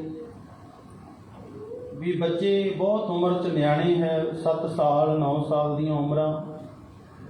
ਭਰੋਸਾ ਤੇ ਹੈ ਗੁਰੂ ਘਰ ਦੇ ਉੱਪਰ ਕਿ ਬੱਚੇ ਡੁੱਲਣਗੇ ਨਹੀਂ, ਫਿਰ ਵੀ ਸਾਧ ਸੰਗਤ ਮਾਂ ਦੇ ਅੰਦਰ ਨਿੱਕੇ ਨਿੱਕੇ ਬੱਚਿਆਂ ਦੇ ਲਈ ਪਿਆਰ ਮੁਹੱਬਤ ਤੇ ਹੈ, ਤੋਰਦੀ ਹੈ, ਪਰ ਫਿਰ ਗਮਾਂ ਦੇ ਵਿੱਚ ਪੈ ਜਾਂਦੀ ਹੈ। ਸੁਣ ਕੇ ਹੁਕਮ ਨਵਾਬ ਦਾ ਅਹਿਲਕਾਰ ਜਿਹੜੇ ਸੀ ਉਹ ਸਾਧ ਸੰਗਤ ਜੀ ਸਾਹਿਬਜ਼ਾਦਿਆਂ ਨੂੰ ਫਿਰ ਵਾਪਸ ਉਸੇ ਕਚਹਿਰੀ ਵਿੱਚ ਲੈ ਕੇ ਜਾਂਦੇ ਹੈ ਤੇ ਆ ਕੇ ਫਿਰ ਉਸੇ ਤਰ੍ਹਾਂ ਪਹਿਲੇ ਦਿਨ ਦੀ ਤਰ੍ਹਾਂ ਸਾਹਿਬਜ਼ਾਦੇ ਉੱਚੀ ਆਵਾਜ਼ ਦੇ ਵਿੱਚ ਸਾਧ ਸੰਗਤ ਜੀ ਫਤਿਹ ਬੁਲਾਉਂਦੇ ਹੈ ਤੇ ਵੇਖ ਕੇ ਸੂਬਾ ਫਿਰ ਸੜਬਲ ਜਾਂਦਾ ਹੈ ਵੀ ਬੱਚਿਓ ਤੁਹਾਨੂੰ ਕੱਲ ਵੀ ਰੋਕਿਆ ਗਿਆ ਸੀ ਕਿ ਇਹ ਸੂਬੇ ਦੀ ਕਚਹਿਰੀ ਹੈ, ਤੁਹਾਡੇ ਪਿਤਾ ਦਾ ਦਰਬਾਰ ਨਹੀਂ ਹੈ, ਇੱਥੇ ਜਦੋਂ ਵੀ ਆਉਣਾ ਹੈ ਸਲਾਮ ਕਰਨੀ ਹੈ। ਤੇ ਸਾਧ ਸੰਗ ਬੱਚੇ ਜਵਾਬ ਦਿੰਦੇ ਆ ਕਿ ਸਾਨੂੰ ਤੇ ਸਾਡੇ ਗੁਰੂ ਨੇ ਫਤਿਹ ਬੁਲਾਉਣੀ ਸਿਖਾਈ ਹੈ, ਭਾਵੇਂ ਅਸੀਂ ਕਿਤੇ ਵੀ ਹੋਈਏ, ਭਾਵੇਂ ਉਹਦਾ ਦਰਬਾਰ ਹੈ ਨਹੀਂ ਹੈ, ਪਰ ਫਿਰ ਵੀ ਅਸੀਂ ਫਤਿਹ ਹੀ ਬੁਲਾਵਾਂਗੇ। ਫਿਰ ਸਾਧ ਸੰਗ ਉਸੇ ਤਰ੍ਹਾਂ ਉਹੀ ਗੱਲਾਂ ਫਿਰ ਦੁਬਾਰਾ ਲਾਲਚ ਦਿੰਦੇ ਆ, ਤੁਹਾਨੂੰ ਬਹੁਤ ਵੱਡੇ ਅਹੁਦੇ ਦਿੱਤੇ ਜਾਣਗੇ, ਤੁਹਾਨੂੰ ਵੱਡਿਆਂ ਘਰਾਂ ਦੇ ਵਿੱਚ ਵਿਆਹ ਦਿੱਤਾ ਜਾਵੇਗਾ। ਤੇ ਫਿਰ ਸਾਹਿਬਜ਼ਾਦੇ ਜਵਾਬ ਦਿੰਦੇ ਆ ਕਿ ਇਹ ਸੂਬੇ ਕੱਲ ਵੀ ਤੂੰ ਸਾਰਾ ਦਿਨ ਇਹਨਾਂ ਗੱਲਾਂ ਵਿੱਚ ਹੀ ਬਰਬਾਦ ਕੀਤਾ। ਉਹੀ ਗੱਲਾਂ ਅੱਜ ਮੁੜ ਮੁੜ ਕੇ ਫਿਰ ਦੁਹਰਾ ਰਿਹਾ ਹੈ, ਫਿਰ ਦੁਬਾਰਾ ਕਰ ਰਿਹਾ ਹੈ। ਤੇ ਫਿਰ ਸਾਧ ਸੰਗਤ ਜੀ ਡਰਾਉਣ ਲੱਗੇ ਆ, ਕਿਉਂਕਿ ਦੂਸਰੇ ਪਾਸੇ ਚਮਕੌਰ ਦੀ ਗੜੀ ਦੇ ਵਿੱਚੋਂ ਗੁਰੂ ਗੋਬਿੰਦ ਸਿੰਘ ਮਹਾਰਾਜ ਬਾਹਰ ਨਿਕਲ ਗਏ ਸਨ ਰਾਤ ਨੂੰ। ਪਰ ਗੁਰੂ ਜੀ ਆਪਣਾ ਬਾਣਾ ਜਿਹੜਾ ਹੈ ਤੇ ਆਪਣੀ ਕਲਗੀ ਉਹ ਭਾਈ ਸੰਗਤ ਸਿੰਘ ਜੀ ਨੂੰ ਦੇ ਗਏ ਸਨ, ਕਿਉਂਕਿ ਉਹਦਾ ਚਿਹਰਾ ਗੁਰੂ ਸਾਹਿਬ ਦੇ ਨਾਲ ਮਿਲਦਾ ਜੁਲਦਾ ਹੋਣ ਕਰਕੇ ਮਹਾਰਾਜ ਤੇ ਇੱਥੋਂ ਨਿਕਲ ਚੁੱਕੇ ਸਨ। ਪਰ ਉੱਥੇ ਜੰਗ ਦੇ ਵਿੱਚ ਭਾਈ ਸੰਗਤ ਸਿੰਘ ਸ਼ਹੀਦ ਹੋਇਆ, ਉਹਦਾ ਸਿਰ ਵੱਢ ਕੇ ਲੈ ਆਏ। ਤੇ ਇਹ ਗੱਲ ਹਾਹਾਕਾਰ ਮਚ ਗਈ ਹੈ ਕਿ ਗੁਰੂ ਗੋਬਿੰਦ ਸਿੰਘ ਫੜੇ ਗਏ ਆ, ਉਹਨਾਂ ਦਾ ਸੀਸ ਵੱਢ ਕੇ ਲੈ ਗਏ ਆ। ਔਰੰਗਜ਼ੇਬ ਨੂੰ ਉਸ ਭੇਜਿਆ ਗਿਆ ਇਨਾਮ ਲੈਣ ਵਾਸਤੇ ਵੀ ਵੇਖ ਜਿਹਨੂੰ ਤੂੰ 8 ਮਹੀਨਿਆਂ ਤੋਂ ਪੜਨ ਨੂੰ ਫਿਰਦਾ ਸੀ, ਅਸੀਂ ਉਸ ਗੁਰੂ ਦਾ ਸਿਰ ਵੱਢ ਲੈ ਕੇ ਆਏ ਹਾਂ। ਸਾਹਿਬਜ਼ਾਦਿਆਂ ਨੂੰ ਵੀ ਇਹ ਡਰਾਇਆ ਗਿਆ ਕਿ ਸਾਹਿਬਜ਼ਾਦਿਓ ਤੁਹਾਡਾ ਪਿਤਾ, ਉਹ ਤਾਂ ਕਹਿੰਦੇ ਨਾ ਮਾਰਿਆ ਗਿਆ, ਆਪਾਂ ਕਹਿੰਦੀਆਂ ਸ਼ਹੀਦ ਵੀ ਤੁਹਾਡੇ ਪਿਤਾ ਨੂੰ ਤਾਂ ਅਸੀਂ ਮਾਰ ਦਿੱਤਾ, ਉਹਦਾ ਸਿਰ ਵੱਢ ਕੇ ਦਿੱਲੀ ਵੱਲ ਨੂੰ ਭੇਜ ਦਿੱਤਾ ਹੈ। ਸਾਹਿਬਜ਼ਾਦੇ ਫੇਰ ਬੋਲਦੇ ਆ ਕਿ ਇਹ ਸੂਬਿਆ ਤੁਹਾਡੇ ਕੋਲ ਹਜੇ ਇਹੋ ਜਿਹੀ ਕੋਈ ਤਲਵਾਰ ਨਹੀਂ ਹੈ ਜਿਹੜੀ ਸਾਡੇ ਪਿਤਾ ਦੇ ਸੀਸ ਨੂੰ ਕੱਟ ਸਕੇ। ਉਹ ਕਹਿੰਦਾ ਤੁਹਾਨੂੰ ਐਡਾ ਕੀ ਵਿਸ਼ਵਾਸ ਹੈ? ਕਹਿਣ ਲੱਗੇ ਸਾਨੂੰ ਸਾਡੇ ਪਿਤਾ ਤੇ ਗੁਰੂ ਤੇ ਵਿਸ਼ਵਾਸ ਹੈ ਕਿ ਅਜੇ ਤੱਕ ਕੋਈ ਇਹੋ ਜਿਹਾ ਸੂਰਮਾ, ਇਹੋ ਜਿਹਾ ਯੋਧਾ ਪੈਦਾ ਨਹੀਂ ਹੈ ਜਿਹੜਾ ਸਾਡੇ ਪਿਤਾ ਦੇ ਸੀਸ ਨੂੰ ਕੱਟ ਸਕੇ। ਕਹਿੰਦੇ ਸਾਹਿਬਜ਼ਾਦਿਆਂ ਦੇ ਜਵਾਬ ਸੁਣ ਸੁਣ ਕੇ ਉਹਦੇ ਅੰਦਰ ਹੋਰ ਕ੍ਰੋਧ ਚੜ੍ਹਦਾ ਹੈ ਕਿ ਮੈਂ ਇਹਨਾਂ ਨੂੰ ਲਾਲਚ ਦੇ ਰਿਹਾ, ਡਰਾਵੇ ਦੇ ਰਿਹਾ, ਇਹ ਮੇਰੀ ਗੱਲ ਤੇ ਆਉਂਦੇ ਨਹੀਂ, ਸਕੋਂ ਅੱਗਿਓਂ ਮੈਨੂੰ ਹੋਰ ਉਲਟੇ ਜਵਾਬ ਦਿੰਦੇ ਆ। ਇਸੇ ਤਰ੍ਹਾਂ ਸਾਧ ਸੰਗਤ ਉਹਨਾਂ ਦੇ ਵਿੱਚ ਜਿਹੜਾ ਮਲੇਰ ਕੋਟਲੇ ਦਾ ਨਵਾਬ ਸ਼ੇਰ ਖਾਨ ਬੈਠਾ ਹੈ ਨਾ, ਉਹਦੇ ਭਰਾ ਨੂੰ ਗੁਰੂ ਗੋਬਿੰਦ ਸਿੰਘ ਮਹਾਰਾਜ ਨੇ ਚਮਕੌਰ ਦੀ ਜੰਗ ਦੇ ਵਿੱਚ ਮਾਰਿਆ ਸੀ। ਤੇ ਵਜੀਦਾ ਉਹਨੂੰ ਕਹਿਣ ਲੱਗਿਆ ਕਿ ਇਹ ਸ਼ੇਰ ਖਾਨ ਤੇਰੇ ਕੋਲ ਮੌਕਾ ਹੈ, ਤੇਰੇ ਕੋਲ ਸਮਾਂ ਹੈ ਕਿ ਇਹਨਾਂ ਦੇ ਪਿਤਾ ਨੇ ਤੇਰੇ ਭਰਾ ਨੂੰ ਖਤਮ ਕੀਤਾ, ਮਾਰਿਆ ਹੈ, ਉਹਦਾ ਬਦਲਾ ਇਹਨਾਂ ਤੋਂ ਲੈ ਤੇ ਇਹਨਾਂ ਨੂੰ ਖਤਮ ਕਰ ਦੇ। ਇਹ ਗੱਲ ਸੁਣ ਕੇ ਸਾਧ ਸੰਗਤ ਜੀ ਨਵਾਬ ਜਵਾਬ ਦਿੰਦਾ ਹੈ ਕਿ ਇਹ ਵਜੀਦ ਖਾਨ, ਭਾਵੇਂ ਮੇਰੇ ਭਰਾ ਨੂੰ ਇਹਨਾਂ ਦੇ ਪਿਤਾ ਗੁਰੂ ਗੋਬਿੰਦ ਸਿੰਘ ਨੇ ਮਾਰਿਆ ਹੈ, ਉਹਦੇ ਪ੍ਰਥਾਏ ਗੁਰੂ ਗੋਬਿੰਦ ਸਿੰਘ ਜੀ ਨੇ ਆਪ ਵੀ ਜ਼ਫਰਨਾਮੇ ਵਿੱਚ ਲਿਖਿਆ ਹੋਇਆ ਹੈ। ਜਦੋਂ ਚਮਕੌਰ ਦੀ ਗੜ੍ਹੀ ਦੇ ਵਿੱਚ ਮਹਾਰਾਜ ਰਾਤ ਨੂੰ ਜਾਂਦੇ ਆ, ਸਵੇਰੇ ਉੱਠਦੇ ਆ ਤੇ 4 ਸਪੇਰੇ ਫੌਜ ਨੇ ਘੇਰਾ ਪਾਇਆ ਹੋਇਆ ਹੈ। ਲੱਖਾਂ ਦੀ ਤਾਦਾਦ ਵਿੱਚ ਫੌਜਾਂ ਘੇਰਾ ਪਾ ਕੇ ਬੈਠੀਆਂ ਹੋਈਆਂ ਨੇ। ਗੁਰੂ ਸਾਹਿਬ ਨੇ ਗੜ੍ਹੀ ਦੇ ਉੱਪਰ ਚੜ੍ਹ ਕੇ ਉਹ ਵੇਖਿਆ ਕਿ 4 ਸਪੇਰੇ ਤੋਂ ਘੇਰਾ ਪਿਆ ਹੋਇਆ ਤੇ ਉਹਨਾਂ ਦੇ ਵਿੱਚ ਜਿਹੜਾ ਇਹ ਨਾਰ ਖਾਨ ਇੱਕ ਪਠਾਨ ਹੈ, ਬਹੁਤ ਤਕੜਾ। ਇਹਨੇ ਆਪਣੇ ਨਾਲ ਦੇ ਪਠਾਨਾਂ ਨੂੰ, ਵਜੀਦ ਖਾਨ ਨੂੰ ਕਿਹਾ ਵੀ ਅੰਦਰ ਗੜ੍ਹੀ ਦੇ ਵਿੱਚ ਤੇ ਕੁਝ ਕੁ ਗਿਣਤੀ ਦੇ ਸਿੰਘ ਨੇ, ਇਹਨਾਂ ਨੂੰ ਫੜਨਾ ਜਾਂ ਮਾਰਨਾ ਕੋਈ ਬਹੁਤਾ ਔਖਾ ਨਹੀਂ ਹੈ। ਇਹ ਕੰਮ ਤੇ ਮੈਨੂੰ ਦੇਵੋ, ਮੈਂ ਇਕੱਲਾ ਜਾ ਕੇ ਗੁਰੂ ਗੋਬਿੰਦ ਸਿੰਘ ਨੂੰ ਫੜ ਕੇ, ਜਿਉਂਦੇ ਨੂੰ ਫੜ ਕੇ ਲੈ ਆਵਾਂਗਾ। ਉਹ ਸਾਰੇ ਉਹਦੇ ਨਾਲ ਨਾਰ ਖਾਨ ਦੇ ਸਹਿਮਤ ਹੋ ਗਏ ਵੀ ਠੀਕ ਆ, ਜੇ ਤੂੰ ਉਹਨੂੰ ਜਿਉਂਦੇ ਨੂੰ ਫੜ ਕੇ ਲਿਆ ਸਕਦਾ ਏ ਤੇ ਚੱਲ ਤੂੰ ਉਹਨੂੰ ਲੈ ਕੇ ਆ। ਕਹਿੰਦੇ ਉਹਨੇ ਗੜ੍ਹੀ ਦੇ ਨਾਲ ਪੌੜੀ ਮੰਗਵਾ ਕੇ ਲਾਈ ਵਿੱਚ ਵੜਨ ਵਾਸਤੇ। ਕਹਿੰਦਾ ਮੈਂ ਪੌੜੀ ਤੋਂ ਚੜ੍ਹ ਕੇ ਗੜ੍ਹੀ ਦੇ ਵਿੱਚ ਵੜਾਂਗਾ ਤੇ ਉੱਥੋਂ ਗੁਰੂ ਗੋਬਿੰਦ ਸਿੰਘ ਨੂੰ ਜਿਉਂਦਿਆਂ ਫੜ ਕੇ ਤੁਹਾਡੇ ਸਾਹਮਣੇ ਲੈ ਆਵਾਂਗਾ। ਤੇ ਮਹਾਰਾਜ ਗੜ੍ਹੀ ਦੇ ਉੱਪਰ ਫਿਰ ਰਹੇ ਨੇ, ਘੁੰਮ ਰਹੇ ਨੇ, ਹੱਥ ਦੇ ਵਿੱਚ ਤੀਰ ਕਮਾਨ ਚੁੱਕਿਆ ਹੈ। ਕਹਿੰਦੇ ਨਾਰ ਖਾਂ ਪਿਛਲੇ ਪਾਸੇ ਪੌੜੀ ਲਾ ਕੇ ਹੌਲੀ ਹੌਲੀ ਚੜ੍ਹਦਾ ਹੋਇਆ ਗੜ੍ਹੀ ਦੇ ਉੱਪਰ ਵਿੱਚ ਵੜਨ ਦੀ ਕੋਸ਼ਿਸ਼ ਕਰ ਰਿਹਾ। ਜਿਉਂ ਹੀ ਸਾਧ ਸੰਗਤ ਜੀ ਉਹ ਗੜ੍ਹੀ ਦੇ ਉੱਪਰ ਜਾਂਦਾ ਹੈ, ਉਹਦਾ ਸਿਰ ਤਾਂ ਨੂੰ ਹੁੰਦਾ। ਮਹਾਰਾਜ ਵੇਖਦੇ ਆ ਕਿ ਕੋਈ ਚੜ੍ਹ ਰਿਹਾ, ਸਿਰ ਉਹਦਾ ਉੱਪਰ ਹੋਇਆ ਹੈ ਗੁੰਮਟੀਆਂ ਦੇ ਉੱਪਰ। ਤੇ ਮਹਾਰਾਜ ਨੇ ਇੱਕ ਤੀਰ ਛੱਡਿਆ, ਉਹਦੇ ਸਿਰ ਵਿੱਚ ਜਾ ਕੇ ਵੱਜਦਾ ਤੇ ਉਹ ਪੌੜੀਆਂ ਤੋਂ ਡਿੱਗਦਾ ਹੋਇਆ ਹੇਠਾਂ ਜਾ ਡਿੱਗਦਾ। ਉਹਦੇ ਤੋਂ ਬਾਅਦ ਫਿਰ ਇੱਕ ਖਵਾਜਾ ਮਰਦੂਦ ਉਹ ਕਹਿਣ ਲੱਗਿਆ ਕਿ ਮੈਂ ਫੜ ਕੇ ਲਿਆਵਾਂ। ਕਹਿੰਦੇ ਦੂਸਰੀ ਵਾਰ ਉਹ ਆਉਣ ਲੱਗਦਾ ਤੇ ਗੁਰੂ ਸਾਹਿਬ ਜੀ ਇੱਕ ਤੀਰ ਉਹਦੇ ਮਾਰਦੇ ਆ, ਉਹਨੂੰ ਵੀ ਮਾਰ ਦਿੰਦੇ ਆ। ਜਦੋਂ ਦੋ ਮੈਦਾਨ ਦੇ ਵਿੱਚ ਚਮਕੌਰ ਦੀ ਗੜ੍ਹੀ ਵਿੱਚ ਇਹ ਮਰਦੇ ਆ, ਪਠਾਨਾਂ ਨੂੰ ਵੇਖਦੇ ਆ ਨਾ, ਨਾਲ ਦੇ ਪਠਾਨ ਸਾਰੇ ਭੱਜ ਜਾਂਦੇ ਆ। ਕੋਈ ਕੰਧਾਂ ਦੇ ਉੱਲੇ ਲੁਕ ਜਾਂਦਾ ਹੈ। ਉਹਦਾ ਜ਼ਿਕਰ ਮਹਾਰਾਜ ਆਪ ਕਰਦੇ ਆ ਕਿ ਮੈਨੂੰ ਅਫਸੋਸ ਹੈ ਕਿ ਔਰੰਗਜ਼ੇਬ ਤੇਰੇ ਪਠਾਨ, ਉਹਨਾਂ ਨੇ ਆਪਣਾ ਮੈਨੂੰ ਮੂੰਹ ਨਹੀਂ ਵਿਖਾਇਆ। ਜੇ ਕਿਤੇ ਮੂੰਹ ਵਿਖਾ ਦਿੰਦੇ ਮੈਂ ਇੱਕ ਇੱਕ ਤੀਰ ਉਹਨਾਂ ਨੇ ਵੀ ਮਾਰ ਦੇਣਾ ਸੀ। ਉਹ ਡਰਦੇ ਮੈਦਾਨ ਵਿੱਚੋਂ ਭੱਜ ਕੇ ਕੰਧਾਂ ਦੇ ਉੱਲੇ ਜਾ ਕੇ ਲੁਕ ਗਏ ਨੇ। ਇਸ ਕਰਕੇ ਉੱਥੇ ਮਹਾਰਾਜ ਨੇ ਨਾਰ ਖਾਨ ਨੂੰ ਮਾਰਿਆ ਸੀ। ਤੇ ਉਹੋ ਹੀ ਗੱਲ ਇੱਥੇ ਹੁਣ ਵਜੀਦਾ ਕਹਿ ਰਿਹਾ ਕਿ ਇਹ ਸ਼ੇਰ ਖਾਨ, ਤੇਰੇ ਭਰਾ ਨੂੰ ਇਹਨਾਂ ਦੇ ਪਿਤਾ ਨੇ ਮਾਰਿਆ ਚਮਕੌਰ ਦੀ ਜੰਗ ਵਿੱਚ, ਤੂੰ ਉਹ ਬਦਲਾ ਇਹਨਾਂ ਤੋਂ ਲੈ। ਸਾਧ ਸੰਗਤ ਜੀ ਜਦੋਂ ਉਹ ਇਹ ਗੱਲ ਕਹਿੰਦਾ ਤੇ ਕਹਿੰਦੇ ਜਿਹੜਾ ਸ਼ੇਰ ਖਾਨ ਹੈ ਮਲੇਰਕੋਟਲੇ ਦਾ ਨਵਾਬ ਹੈ, ਉਹ ਉੱਠ ਕੇ ਕਹਿੰਦਾ ਹੈ ਕਿ ਵਜ਼ੀਰ ਖਾਨ, ਬਦਲਾ ਹੀ ਲੈਣਾ ਹੋਗਾ तो लेंगे हम बाप से। ਕਹਿੰਦਾ ਵਜ਼ੀਰ ਖਾਨ, ਮੇਰਾ ਰੌਲਾ ਇਹਨਾਂ ਦੇ ਪਿਤਾ ਦੇ ਨਾਲ ਆ, ਇਹਨਾਂ ਦੇ ਬਾਪ ਨਾਲ ਆ। ਅਗਰ ਮੈਂ ਬਦਲਾ ਲੈਣਾ ਹੀ ਹੋਇਆ ਮੈਂ ਇਹਨਾਂ ਦੇ ਪਿਓ ਦੇ ਕੋਲੋਂ ਬਦਲਾ ਲਵਾਂਗਾ, ਕਿਉਂਕਿ ਮਾਰਿਆ ਤੇ ਉਹਨੇ ਆ। ਬੱਚਿਆਂ ਦਾ ਤਾਂ ਕੋਈ ਕਸੂਰ ਨਹੀਂ, 7 ਸਾਲ ਦੇ 9 ਸਾਲ ਦੀ ਉਮਰ ਨੇ, ਇਹਨਾਂ ਦਾ ਤੇ ਕੋਈ ਕਸੂਰ ਨਹੀਂ ਹੈ। ਜੇ ਮੈਂ ਬਦਲਾ ਲੈਣਾ ਹੀ ਹੋਇਆ ਲਊਂਗਾ ਇਹਨਾਂ ਦੇ ਬਾਪ ਤੋਂ। महफूज रखे खुदा हमको ऐसे पाप से कि ऐ वजीर खान, मैं अल्लाह अगे ये खुदा अगे अरदास करदा, खुदा ਇਹੋ ਜਿਹੇ पाप तो मैनू दूर रखी, क्योंकि निक्कियां निक्कियां बच्चों को मैं नहीं मार सकता। मैं खुदा अगे अरदास करदा इहो कि मैनू खुदा इहो जिहा पाप करन तो बचा के रखे, ये पाप मेरे तो ना हो जाए। ਜਦੋਂ ਇਹ ਗੱਲ ਸੁਣੀ ਹੈ ਵਜ਼ੀਰ ਖਾਨ ਨੂੰ ਹੋਰ ਗੁੱਸਾ ਆਇਆ ਵੀ ਇਹ ਮੇਰਾ ਨਵਾਬ ਹੀ ਇਹਨਾਂ ਦੇ ਹੱਕ ਵਿੱਚ ਬੋਲਣ ਲੱਗ ਗਿਆ।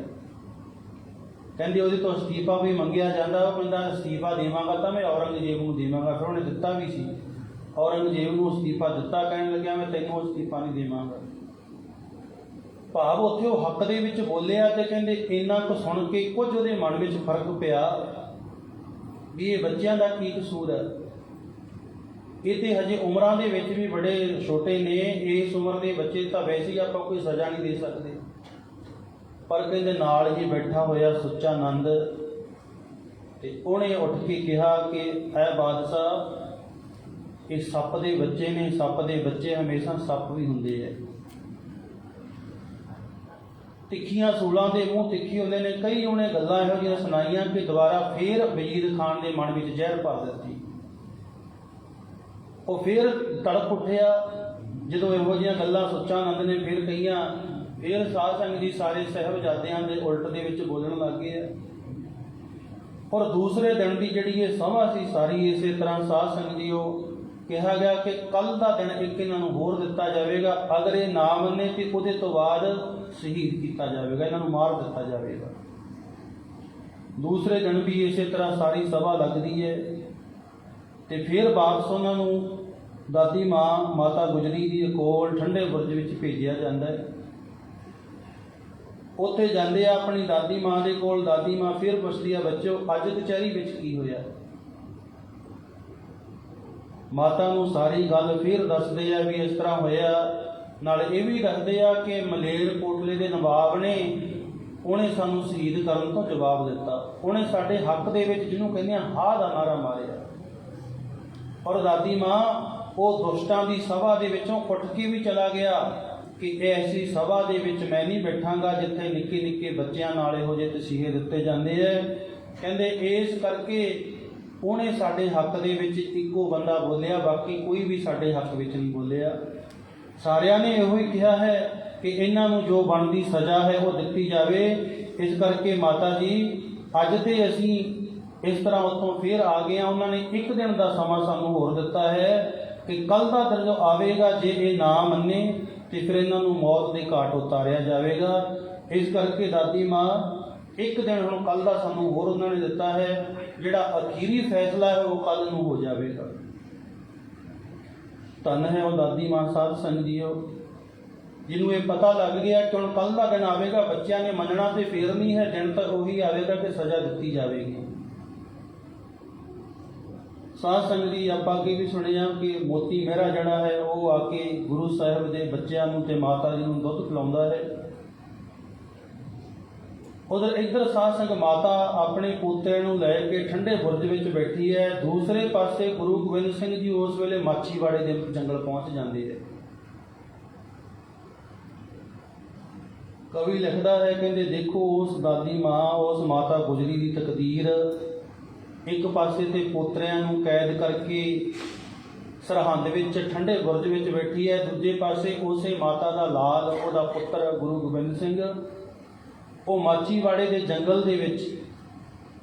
ਪੈਰਾਂ ਦੇ ਵਿੱਚ ਕੋਈ ਜੋੜਾ ਨਹੀਂ ਹੈ, ਕੰਡਿਆਂ ਦੇ ਨਾਲ ਸਾਰਾ ਸਰੀਰ ਛਿੱਲਿਆ ਹੋਇਆ ਹੈ, ਕੱਪੜੇ ਵਸਤਰ ਸਾਰੇ ਫਟੇ ਹੋਏ ਨੇ ਤੇ ਉਹ ਵੀ ਉੱਥੇ ਮਾਛੀਵਾੜੇ ਦੇ ਜੰਗਲ ਦੇ ਵਿੱਚ ਟਿੰਡ ਦਾ ਸਰਾਣਾ ਲਾ ਕੇ ਪਿਆ ਹੋਇਆ, ਜਿੱਥੇ ਸ਼ਬਦ ਉਚਾਰਨ ਕੀਤਾ ਹੈ, ਮਿੱਤਰ ਪਿਆਰੇ ਨੂੰ ਹਾਲ ਮਰੀਦਾਂ ਦਾ ਕਹਿਣਾ। ਉਹ ਉੱਥੇ ਬੈਠਾ ਹੈ। ਕਵੀ ਲਿਖਦਾ, ਕਹਿੰਦੇ ਦੇਖੋ ਮਾਂ ਕਿਹੋ ਜਿਹਾ ਹਿਰਦਾ ਹੈ। ਇੱਕ ਪਾਸੇ ਪੁੱਤਰ ਮਾਛੀਵਾੜੇ ਦੇ ਜੰਗਲਾਂ ਵਿੱਚ ਪਿਆ, ਦੂਸਰੇ ਪਾਸੇ ਪੋਤਰੇ ਕੈਦ ਵਿੱਚ ਹੋਏ ਵੇ ਨੇ, ਉਹ ਸਰਹੰਦ ਸੂਬੇ ਦੀ ਜੇਲ੍ਹ ਵਿੱਚ ਬੈਠੇ ਹੈ। ਉਹਨਾਂ ਦਾ ਵੀ ਕੋਈ ਪਤਾ ਨਹੀਂ ਕੱਲ੍ਹ ਨੂੰ ਉਹਨਾਂ ਦਾ ਕੀ ਉਹਨਾਂ ਨਾਲ ਸਜ਼ਾ ਦਿੱਤੀ ਜਾਵੇਗੀ ਤੇ ਪੁੱਤਰ ਗੋਬਿੰਦ ਦਾ ਉਹਦਾ ਵੀ ਕੋਈ ਪਤਾ ਨਹੀਂ ਹੈ। ਸਾਧ ਸੰਗਤ ਜੀ ਦਾਦੀ ਮਾਂ ਮਾਤਾ ਗੁਜਰੀ ਜੀ ਜਿਹਦਾ ਸਾਧ ਸੰਗਤ ਜੀ ਉਹ ਸਾਰੇ ਜੀਵਨ ਦੇ ਵਿੱਚ ਹੀ ਕਵੀ ਲਿਖਦਾ ਵੀ ਉਹਨੇ ਇੰਨੇ ਦੁੱਖ ਝੱਲੇ ਹੈ। ਕੋਈ ਉਹਦਾ ਇਤਿਹਾਸ ਪੜ੍ਹ ਕੇ ਵੇਖੇ ਮਾਤਾ ਕੱਲੀ ਮਾਤਾ ਗੁਜਰੀ ਜੀ ਦਾ ਬਚਪਨ ਤੋਂ ਲੈ ਕੇ ਸਾਧ ਸੰਗਤ ਜੀ ਅਖੀਰ ਤੱਕ ਦੁੱਖਾਂ ਨੇ ਘੇਰੀ ਰੱਖਿਆ। ਮਾਤਾ ਗੁਜਰੀ ਜੀ ਦਾ ਵਿਆਹ 11 ਸਾਲ ਦੀ ਉਮਰ ਵਿੱਚ ਗੁਰੂ ਤੇਗ ਬਹਾਦਰ ਨਾਲ ਹੋਇਆ। ਗੁਰੂ ਤੇਗ ਬਹਾਦਰ 13 ਸਾਲ ਦੇ ਸਨ ਤੇ ਮਾਤਾ ਗੁਜਰੀ 11 ਸਾਲਾਂ ਦੀ। ਕਰਤਾਰਪੁਰ ਦੇ ਵਿੱਚ ਇਹਨਾਂ ਦਾ ਵਿਆਹ ਹੋਇਆ, ਜਿਹੜਾ ਪੰਜਾਬ ਦੇ ਵਿੱਚ ਕਰਤਾਰਪੁਰ ਹੈ। ਇੱਕ ਤੇ ਪਾਕਿਸਤਾਨ ਵਾਲਾ ਹੈ, ਇੱਕ ਪੰਜਾਬ ਦੇ ਵਿੱਚ ਹੈ। ਜਲੰਧਰ ਤੋਂ ਅੱਗੇ ਜਦੋਂ ਬਿਆਸ ਨੂੰ ਜਾਈਏ ਰਸਤੇ ਵਿੱਚ ਆਉਂਦਾ ਹੈ। 6ਵੇਂ ਪਾਤਸ਼ਾਹ ਮਹਾਰਾਜ ਉੱਥੇ ਆਪਣੇ ਪੁੱਤਰ ਗੁਰੂ ਤੇਗ ਬਹਾਦਰ ਨੂੰ ਵਿਆਹ ਕੇ ਲੈ ਕੇ ਆਏ ਆ। ਉਦੋਂ ਸਮਾਂ ਸੀ ਕਈ ਦਿਨ ਜੰਝ ਉੱਥੇ ਰਿਹਾ ਕਰਦੀ ਹੈ। ਜਿਸ ਦਿਨ ਜੰਝ ਤੁਰਨ ਲੱਗੀ ਹੈ ਵਿਦਾ ਹੋ ਕੇ ਮਾਤਾ ਗੁਜਰੀ ਜੀ ਨੂੰ ਡੋਲੀ ਵਿੱਚ ਬਿਠਾਇਆ ਗਿਆ ਤੇ ਮਾਤਾ ਗੁਜਰੀ ਦਾ ਪਿਤਾ ਲਾਲ ਚੰਦ ਆ ਕੇ 6ਵੇਂ ਪਾਤਸ਼ਾਹ ਗੁਰੂ ਹਰਗੋਬਿੰਦ ਸਾਹਿਬ ਰਿਸ਼ਤੇਦਾਰੀ ਵਿੱਚ ਭਾਵੇਂ ਕੁੜਮ ਲੱਗਦੇ ਆ, ਪੈਰਾਂ ਦੇ ਉੱਪਰ ਆ ਕੇ ਡਿੱਗਿਆ। ਗੁਰੂ ਸਾਹਿਬ ਜੀ ਨੇ ਬਾਹਾਂ ਤੋਂ ਫੜਿਆ ਕਿ ਲਾਲ ਚੰਦ ਤੇਰੀ ਜਗ੍ਹਾ ਪੈਰਾਂ ਵਿੱਚ ਨਹੀਂ ਹੈ, ਤੂੰ ਆਪਣੀ ਲੜਕੀ ਦਾ ਦਾਨ ਸਾਨੂੰ ਦਿੱਤਾ ਹੈ, ਤੂੰ ਆ ਬਾਹਾਂ ਦੇ ਵਿੱਚ ਆ, ਗਲਵੱਕੜੀ ਵਿੱਚ ਆ। ਕਹਿੰਦੇ ਲਾਲ ਚੰਦ ਫਿਰ ਰੋਂਦਾ, ਸਤਿਗੁਰੂ ਜੀ ਤੁਸੀਂ ਬਹੁਤ ਵੱਡੇ ਹੋ, ਤੁਸੀਂ ਸਹਿਨਸ਼ਾਹ ਦੇ ਸਹਿਨਸ਼ਾਹ ਹੋ, ਮੈਂ ਇੱਕ ਗਰੀਬ ਹਾਂ, ਮੈਂ ਗਰੀਬ ਨੇ ਇੱਕ ਬੱਚੀ ਤੁਹਾਨੂੰ ਵਿਆਹੀ ਆ, ਮੈਂ ਕੁਝ ਦੇ ਨਹੀਂ ਸਕਿਆ। ਜਿਵੇਂ ਹਰ ਬਾਪ ਆਪਣੀ ਬੱਚੀ ਨੂੰ ਕੁਝ ਨਾ ਕੁਝ ਸਮਾਨ ਧਨ ਦੌਲਤ ਦਿੰਦਾ, ਮੈਂ ਤੇ ਗਰੀਬ ਸੀ ਮਹਾਰਾਜ, ਮੈਂ ਇੱਕੋ ਧੀ ਤੁਹਾਨੂੰ ਦਿੱਤੀ ਹੈ, ਇਹਦੇ ਤੋਂ ਬਿਨਾਂ ਕੁਝ ਤੁਹਾਨੂੰ ਦੇ ਨਹੀਂ ਸਕਿਆ। ਕਹਿੰਦੇ ਉਦੋਂ ਗੁਰੂ ਹਰਗੋਬਿੰਦ ਸਾਹਿਬ ਜੀ ਨੇ ਘੁੱਟ ਕੇ ਗਲਵੱਕੜੀ ਵਿੱਚ ਲਾਲ ਚੰਦ ਨੂੰ ਲਿਆ, ਕਹਿਣ ਲੱਗੇ ਆ ਲਾਲ ਚੰਦ ਤੂੰ ਸੋਚਦਾ ਹੈ ਤੂੰ ਕੱਲੀ ਧੀ ਦਿੱਤੀ ਆ, ਕਹਿੰਦੇ ਜਿਹੜੀ ਤੂੰ ਧੀ ਸਾਨੂੰ ਅੱਜ ਦੇ ਰਿਹਾ ਨਾ, ਸਾਡੇ ਨਾਲ ਤੁਰ ਰਿਹਾ, ਤੇਰੀ ਧੀ ਨੇ ਬਹੁਤ ਵੱਡਾ ਇਤਿਹਾਸ ਰਚਣਾ ਇਹਨੇ। ਤੈਨੂੰ ਨਹੀਂ ਪਤਾ ਕਿੱਡੇ ਭਾਗਾਂ ਵਾਲੀ ਇਹ ਗੁਜ਼ਰੀ ਹੋਵੇਗੀ, ਇਹ ਕਿੱਡੇ ਕਰਮਾਂ ਵਾਲੀ ਹੋਵੇਗੀ, ਇਹਦੀ ਕੁੱਖ ਤੋਂ ਇਹੋ ਜਿਹੇ ਯੋਧਿਆਂ ਨੇ ਜਨਮ ਲੈਣਾ ਜਿਹੜਾ ਦੁਨੀਆ ਦੇ ਨਕਸ਼ੇ ਬਦਲ ਕੇ ਰੱਖ ਦੇਵੇਗਾ। ਇਹ ਵਰ ਉਦੋਂ 6ਵੇਂ ਪਾਤਸ਼ਾਹ ਮਹਾਰਾਜ ਦਿੰਦੇ ਆ, ਫਿਰ ਵਿਆਹ ਹੋ ਕੇ ਆ ਜਾਂਦਾ ਹੈ। ਕੀਰਤਪੁਰ ਸਾਹਿਬ ਦੀ ਧਰਤੀ ਦੇ ਉੱਪਰ 6ਵੇਂ ਪਾਤਸ਼ਾਹ ਸਰੀਰ ਛੱਡ ਜਾਂਦੇ ਆ। ਗੁਰੂ ਤੇਗ ਬਹਾਦਰ ਤੇ ਮਾਤਾ ਗੁਜਰੀ ਜੀ ਬਾਬੇ ਬਕਾਲੇ ਚਲੇ ਜਾਂਦੇ ਆ। ਉੱਥੇ 26 ਸਾਲ ਰਹਿੰਦੇ ਆ, ਤਪ ਕਰਦੇ ਆ ਭੋਰੇ ਦੇ ਵਿੱਚ। ਕੋਈ ਵੀ ਦੁਨਿਆਵੀ ਗੱਲਬਾਤ ਨਹੀਂ ਉਹਨਾਂ ਦੀ ਹੁੰਦੀ। ਸਾਧ ਸੰਗ ਵਿਆਹ ਹੋਏ ਨੂੰ 30 ਸਾਲ ਤੋਂ ਉੱਪਰ ਦਾ ਸਮਾਂ ਹੋ ਗਿਆ, ਪਰ ਘਰ ਵਿੱਚ ਕੋਈ ਔਲਾਦ ਨਹੀਂ ਹੈ। ਗੁਰੂ ਤੇਗ ਬਹਾਦਰ ਦੇ ਮਾਤਾ ਨਾਨਕੀ ਜੀ, ਉਹਨਾਂ ਨੇ ਇੱਕ ਦਿਨ ਆਪਣੇ ਪਿਤਾ ਗੁਰੂ ਤੇਗ ਬਹਾਦਰ ਨੂੰ ਕਿਹਾ ਕਿ ਪੁੱਤਰ, ਤੇਰੇ ਪਿਤਾ ਨੇ ਬਚਨ ਕੀਤੇ ਸੀ ਵੀ ਗੁਜਰੀ ਦੀ ਕੁੱਖ ਤੋਂ ਬਹੁਤ ਵੱਡਾ ਯੋਧਾ ਜਨਮ ਲਵੇਗਾ। ਤੇਰੇ ਤੇ ਸ਼ਾਦੀ ਨੂੰ 32 ਸਾਲ ਹੋ ਗਏ ਨਾ, 30 ਉੱਤੇ 2 ਵੀ ਅੱਜ ਤੱਕ ਮੈਨੂੰ ਕੋਈ ਖੁਸ਼ੀ ਦੀ ਖਬਰ ਨਹੀਂ ਆਈ ਵੀ ਤੁਹਾਡੇ ਪਿਤਾ ਦਾ ਕੀਤਾ ਹੋਇਆ ਬਚਨ ਵੀ ਮੈਨੂੰ ਪਤਾ ਵੀ ਉਹ ਵਿਅਰਥ ਨਹੀਂ ਜਾਵੇਗਾ, ਪਰ ਹਜੇ ਤੱਕ ਕੋਈ ਖਬਰ ਮੈਨੂੰ ਖੁਸ਼ੀ ਦੀ ਮਿਲੀ ਨਹੀਂ ਹੈ। 32 ਸਾਲ ਵਿਆਹ ਹੋਏ ਨੂੰ ਹੋ ਗਏ ਹੈ। ਫਿਰ ਸਾਧ ਸੰਗਤ ਜੀ ਮਹਾਰਾਜ ਦੱਸਦੇ ਆ, ਗੁਰੂ ਗੋਬਿੰਦ ਸਿੰਘ ਆਪਣੀ ਬਾਣੀ ਵਿੱਚ ਆਪ ਹੀ ਮੁਰਪਤ ਪੂਰਬ ਕੀਸ ਪਿਆਨਾ, ਭਾਂਤ ਭਾਂਤ ਕੇ ਤੀਰਥ ਨਾਨਾ, ਜਬ ਹੀ ਜਾਤ ਤਰਵੈਣੀ ਭਏ, ਪੁੰਨ ਦਾਨ ਦਿਨ ਕਰਤਵ ਜਾਏ, ਤਹੀਂ ਪ੍ਰਕਾਸ਼ ਹਮਾਰਾ ਭਇਓ, ਪਟਨਾ ਸ਼ਹਿਰ ਵਿਖੇ ਪਵ ਲਏ। ਕਹਿੰਦੇ ਇਉਂ ਫਿਰ ਉਹ ਵੱਖਰੀ ਕਹਾਣੀ ਹੈ ਕਿ ਇਸ ਤਰ੍ਹਾਂ ਸਾਡੇ ਮਾਤਾ ਪਿਤਾ ਜੀ ਨੇ ਫਿਰ ਯਾਤਰਾ ਕੀਤੀ ਹੈ, ਪੁੰਨ ਦਾਨ ਕੀਤਾ ਹੈ। ਕਹਿੰਦੇ ਫਿਰ ਮੇਰਾ ਪ੍ਰਕਾਸ਼ ਹੋਇਆ ਤੇ ਮੈਂ ਪਟਨੇ ਦੇ ਵਿੱਚ ਜਨਮ ਲਿਆ। ਔਰ ਸਾਧ ਸੰਗਤ ਜੀ ਇਸ ਤਰ੍ਹਾਂ ਮਾਤਾ ਗੁਜਰੀ ਜੀ ਨੇ ਜਿੱਦੇ ਪਟਨਾ ਸਾਹਿਬ ਗੁਰੂ ਗੋਬਿੰਦ ਸਿੰਘ ਜੀ ਦਾ ਜਨਮ ਹੁੰਦਾ ਹੈ, ਉਹਦੇ ਗੁਰੂ ਤੇਗ ਬਹਾਦਰ ਕੋਲ ਨਹੀਂ ਹੈ ਜੀ। ਗੁਰੂ ਗੋਬਿੰਦ ਸਿੰਘ ਸਾਹਿਬ ਜੀ ਦੇ ਜਨਮ ਹੋਏ ਨੂੰ 5 ਸਾਲ ਹੋ ਜਾਂਦੇ ਆ। 5 ਸਾਲ ਬਾਅਦ ਫਿਰ ਗੁਰੂ ਤੇਗ ਬਹਾਦਰ ਆ ਕੇ ਮਿਲਦੇ ਆ। ਵੀ ਇਹ ਮਾਤਾ ਗੁਜਰ ਕੌਰ ਦਾ ਜੀਵਨ ਵੇਖਣਾ ਆਪਾਂ, ਵੇਖੋ ਘਰ ਵਿੱਚ ਖੁਸ਼ੀ ਆਵੇ ਤੇ ਸਾਰਾ ਟੱਬਰ ਇਕੱਠਾ ਹੁੰਦਾ। ਤੇ ਜਿੱਦੇ ਗੁਰੂ ਗੋਬਿੰਦ ਸਿੰਘ ਦਾ ਜਨਮ ਹੋਇਆ ਉਸ ਦਿਨ ਗੁਰੂ ਤੇਗ ਬਹਾਦਰ ਅਸਾਮ ਗਏ ਹੋਏ ਨੇ। 5 ਸਾਲ ਦੇ ਗੋਬਿੰਦ ਰਾਏ ਜੀ ਹੋ ਗਏ ਨੇ ਜਦੋਂ ਉਹਨਾਂ ਨੂੰ ਮਿਲਦੇ ਆ ਕੇ। ਫਿਰ ਮਿਲਦੇ ਆ, ਕੁਝ ਕੁ ਦਿਨ ਰਹਿੰਦੇ ਆ, ਫਿਰ ਅਨੰਦਪੁਰ ਸਾਹਿਬ ਆ ਜਾਂਦੇ ਆ। ਮਾਤਾ ਜੀ ਫਿਰ ਇਕੱਲੇ ਰਹਿ ਜਾਂਦੇ ਆ। ਜਦੋਂ ਕੋ 7-8 ਸਾਲ ਦੀ ਉਮਰ ਹੁੰਦੀ ਹੈ, ਫਿਰ ਅਨੰਦਪੁਰ ਸਾਹਿਬ ਸੱਦਦੇ ਆ। ਗੁਰੂ ਗੋਬਿੰਦ ਸਿੰਘ ਜੀ ਆਪ ਲੈ ਗਏ, ਜਬ ਹਮ ਮਦਰ ਦੇਸ਼ ਨੂੰ ਆਏ, ਜਦੋਂ ਕਹਿੰਦੇ ਪੰਜਾਬ ਦੀ ਧਰਤੀ ਸਾਨੂੰ ਲੈ ਆਏ। ਉੱਥੇ ਮਸਾਂ ਸਾਲ 1.5 ਸਾਲ ਇਕੱਠੇ ਰਹੇ ਆ। ਉਦੋਂ ਨੂੰ 9 ਸਾਲ ਦੀ ਉਮਰ ਹੁੰਦੀ ਹੈ।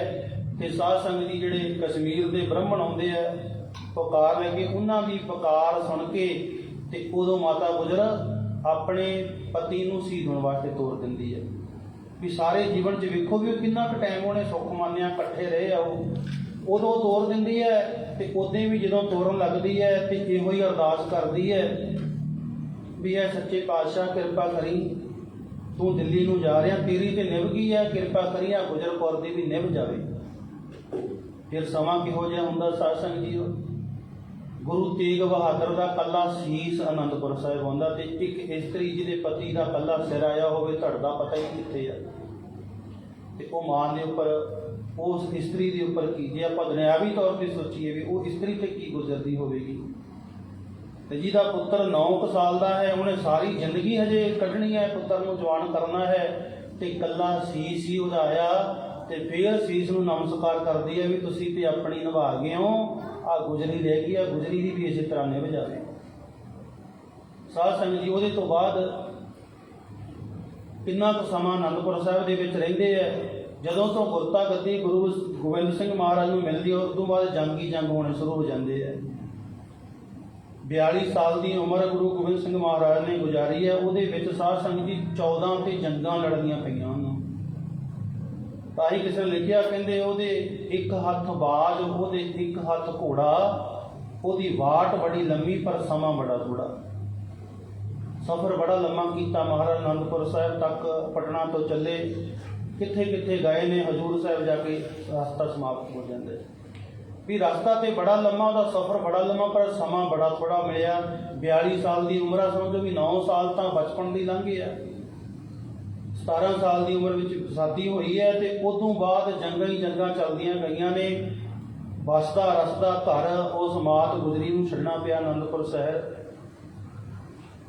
ਅਨੰਦਪੁਰ ਸ਼ਹਿਰ ਜਿਹੜਾ ਮਾਤਾ ਗੁਜਰ ਜੀ ਨੇ ਔਰ ਗੁਰੂ ਤੇਗ ਬਹਾਦਰ ਨੇ ਆਪ ਮੁੱਲ ਜਗ੍ਹਾ ਖਰੀਦ ਕੇ ਸ਼ਹਿਰ ਵਸਾਇਆ ਸੀ। ਇਹ ਪਿੰਡ ਸੀ ਇੱਕ ਮੱਖੋਵਾਲ। ਇਸ ਪਿੰਡ ਦੀ ਸਾਰੀ ਜ਼ਮੀਨ ਗੁਰੂ ਤੇਗ ਬਹਾਦਰ ਨੇ ਖਰੀਦੀ ਸੀ। ਉਹਦੇ ਦਾ ਪਹਿਲਾ ਨਾਮ ਆਪਣੀ ਮਾਂ ਦੇ ਨਾਮ ਦੇ ਉੱਪਰ ਮਾਤਾ ਨਾਨਕੀ ਦੀ ਨਾਮ ਰੱਖਿਆ ਸੀ, ਚੱਕ ਨਾਨਕੀ। ਫਿਰ ਜਦੋਂ ਗੁਰੂ ਗੋਬਿੰਦ ਸਿੰਘ ਜੀ ਉੱਥੇ ਆਉਂਦੇ ਆ, ਉਹਦੇ ਤੋਂ ਬਾਅਦ ਇਹਦਾ ਨਾਮ ਆਨੰਦਪੁਰ ਰੱਖਿਆ ਜਾਂਦਾ ਹੈ। ਭਾਵ ਕੀ ਸੀ ਕਿ ਉਹ ਧੰਨ ਹੈ ਮਾਤਾ ਗੁਜਰ ਕੌਰ ਵੀ। ਵੇਖੋ ਨੇ ਬਚਪਨ ਤੋਂ ਲੈ ਕੇ ਕਦੋਂ ਤੱਕ ਇਹ ਦੁੱਖ ਹੀ ਦੁੱਖ ਚੱਲਦੀ ਆਈ ਹੈ।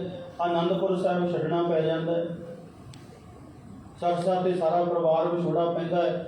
ਉਹਦੇ ਤੋਂ ਬਾਅਦ ਜਿਹੜਾ ਦੁੱਖ ਪੈ ਗਿਆ, ਹੁਣ ਇਕੱਲੇ ਬੱਚਿਆਂ ਨੂੰ, ਇੱਕ ਪਾਸੇ ਬਜ਼ੁਰਗ ਮਾਂ ਤੇ ਇੱਕ ਪਾਸੇ ਨਿੱਕੇ ਨਿੱਕੇ ਬੱਚੇ, ਉਹਨਾਂ ਨੂੰ ਲੈ ਕੇ ਹੁਣ ਸਾਧ ਸੰਗਤ ਕੈਦ ਵਿੱਚ ਬੈਠੀ ਹੋਈ ਹੈ।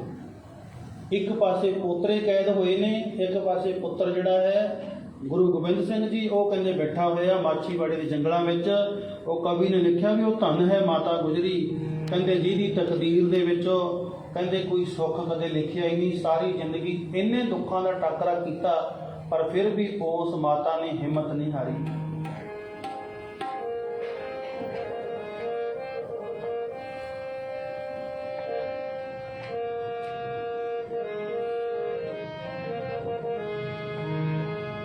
ਦੇਖ ਤਕਦੀਰੇ ਮਾਤਾ ਗੁਜਰੀ ਦਾ ਹਾਲਨੀ, ਪੁੱਤ ਸੁੱਤਾ ਮਾਛੀ ਵਾੜੇ ਕੈਦ ਵਿੱਚ ਲਾਲਨੀ। ਦੇਖ ਤਕਦੀਰੇ ਮਾਤਾ ਗੁਜਰੀ ਦਾ ਹਾਲਨੀ, ਪੁੱਤ ਸੁੱਤਾ ਮਾਛੀ ਵਾੜੇ ਕੈਦ ਵਿੱਚ ਲਾਲਨੀ। ਪੁੱਤ ਸੁੱਤਾ ਮਾਛੀ ਵਾੜੇ ਕੈਦ ਵਿੱਚ ਲਾਲਨੀ।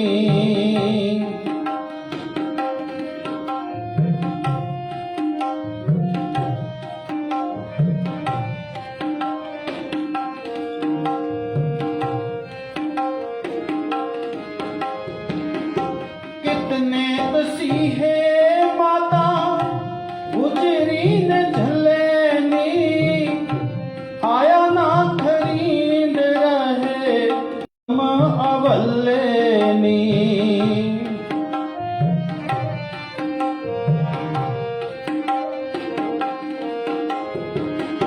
कितने तसीहे माता गुजरी ने झल्लेनी, आया ना खरीद रहे जख्म अवल्लेनी। चलती रही है सदा जुल्मां दी चालनी, पुत सुता माछी वाड़े कैद विच लालनी। देख तकदीरे माता गुजरी दा हालनी, पुत सुता माछी वाड़े कैद विच लालनी।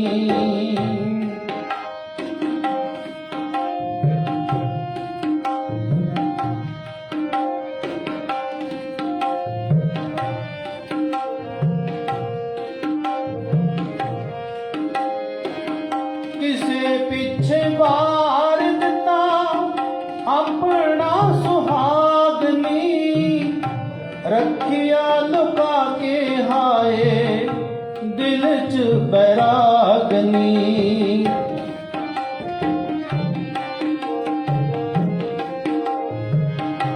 किसे पीछे वार दिता अपना सुहागनी, रखिया लुका के हाय दिल च बैरागनी। पति तो बिना भी कादा जिंदगी दा हाल नी, ਪੁੱਤ ਸੁੱਤਾ ਮਾਛੀ ਵਾੜੇ ਕੈਦ ਵਿੱਚ ਲਾਲਨੀ। ਦੇਖ ਤਕਦੀਰੇ ਮਾਤਾ ਗੁਜਰੀ ਦਾ ਹਾਲਨੀ। ਪੁੱਤ ਸੁੱਤਾ ਮਾਛੀ ਵਾੜੇ ਕੈਦ ਵਿੱਚ ਲਾਲਨੀ।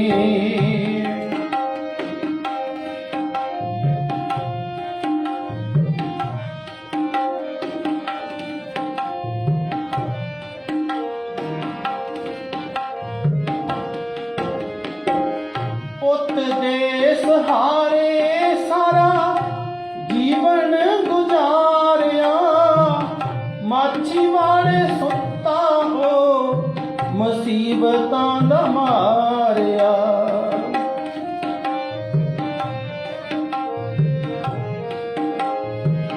ਪੁੱਤ ਦੇ ਸਹਾਰੇ ਸਾਰਾ ਜੀਵਨ ਗੁਜ਼ਾਰਿਆ। ਮਾਛੀ ਵਾਲੇ ਸੁੱਤਾ ਹੋ ਮੁਸੀਬਤਾਂ ਦਾ ਮਾਰਿਆ।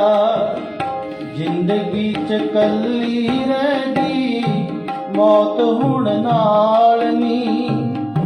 ਪੁੱਤ ਸੁੱਤਾ ਮਾਛੀ ਵਾੜੇ ਕੈਦ ਵਿੱਚ ਲਾਲਨੀ। ਦੇਖ ਤਕਦੀਰੇ ਮਾਤਾ ਗੁਜਰੀ ਦਾ ਹਾਲਨੀ। ਪੁੱਤ ਸੁੱਤਾ ਮਾਛੀ ਵਾੜੇ ਕੈਦ ਵਿੱਚ ਲਾਲਨੀ।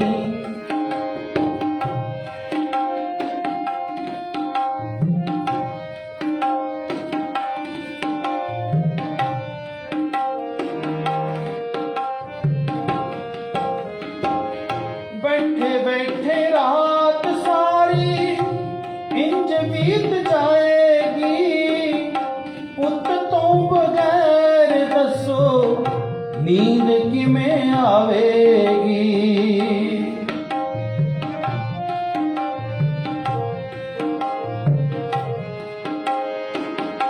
ਬੈਠੇ ਬੈਠੇ ਰਾਤ ਸਾਰੀ ਇੰਜ ਬੀਤ ਜਾਏਗੀ। ਪੁੱਤ ਤੋਂ ਬਗੈਰ ਦੱਸੋ ਨੀਂਦ ਕਿਵੇਂ ਆਏਗੀ। ਹੱਥਾਂ ਵਿੱਚੋਂ ਚਲੇ ਜਾਣੇ ਲਾਡਲੇ ਦਿਲਾਲਨੀ। ਪੁੱਤ ਸੁੱਤਾ ਮਾਛੀ ਵਾੜੇ ਕੈਦ ਵਿੱਚ ਲਾਲਨੀ। ਦੇਖ ਤਕਦੀਰੇ ਮਾਤਾ ਗੁਜਰੀ ਦਾ ਹਾਲਨੀ। ਪੁੱਤ ਸੁੱਤਾ ਮਾਛੀ ਵਾੜੇ ਕੈਦ ਵਿੱਚ ਲਾਲਨੀ।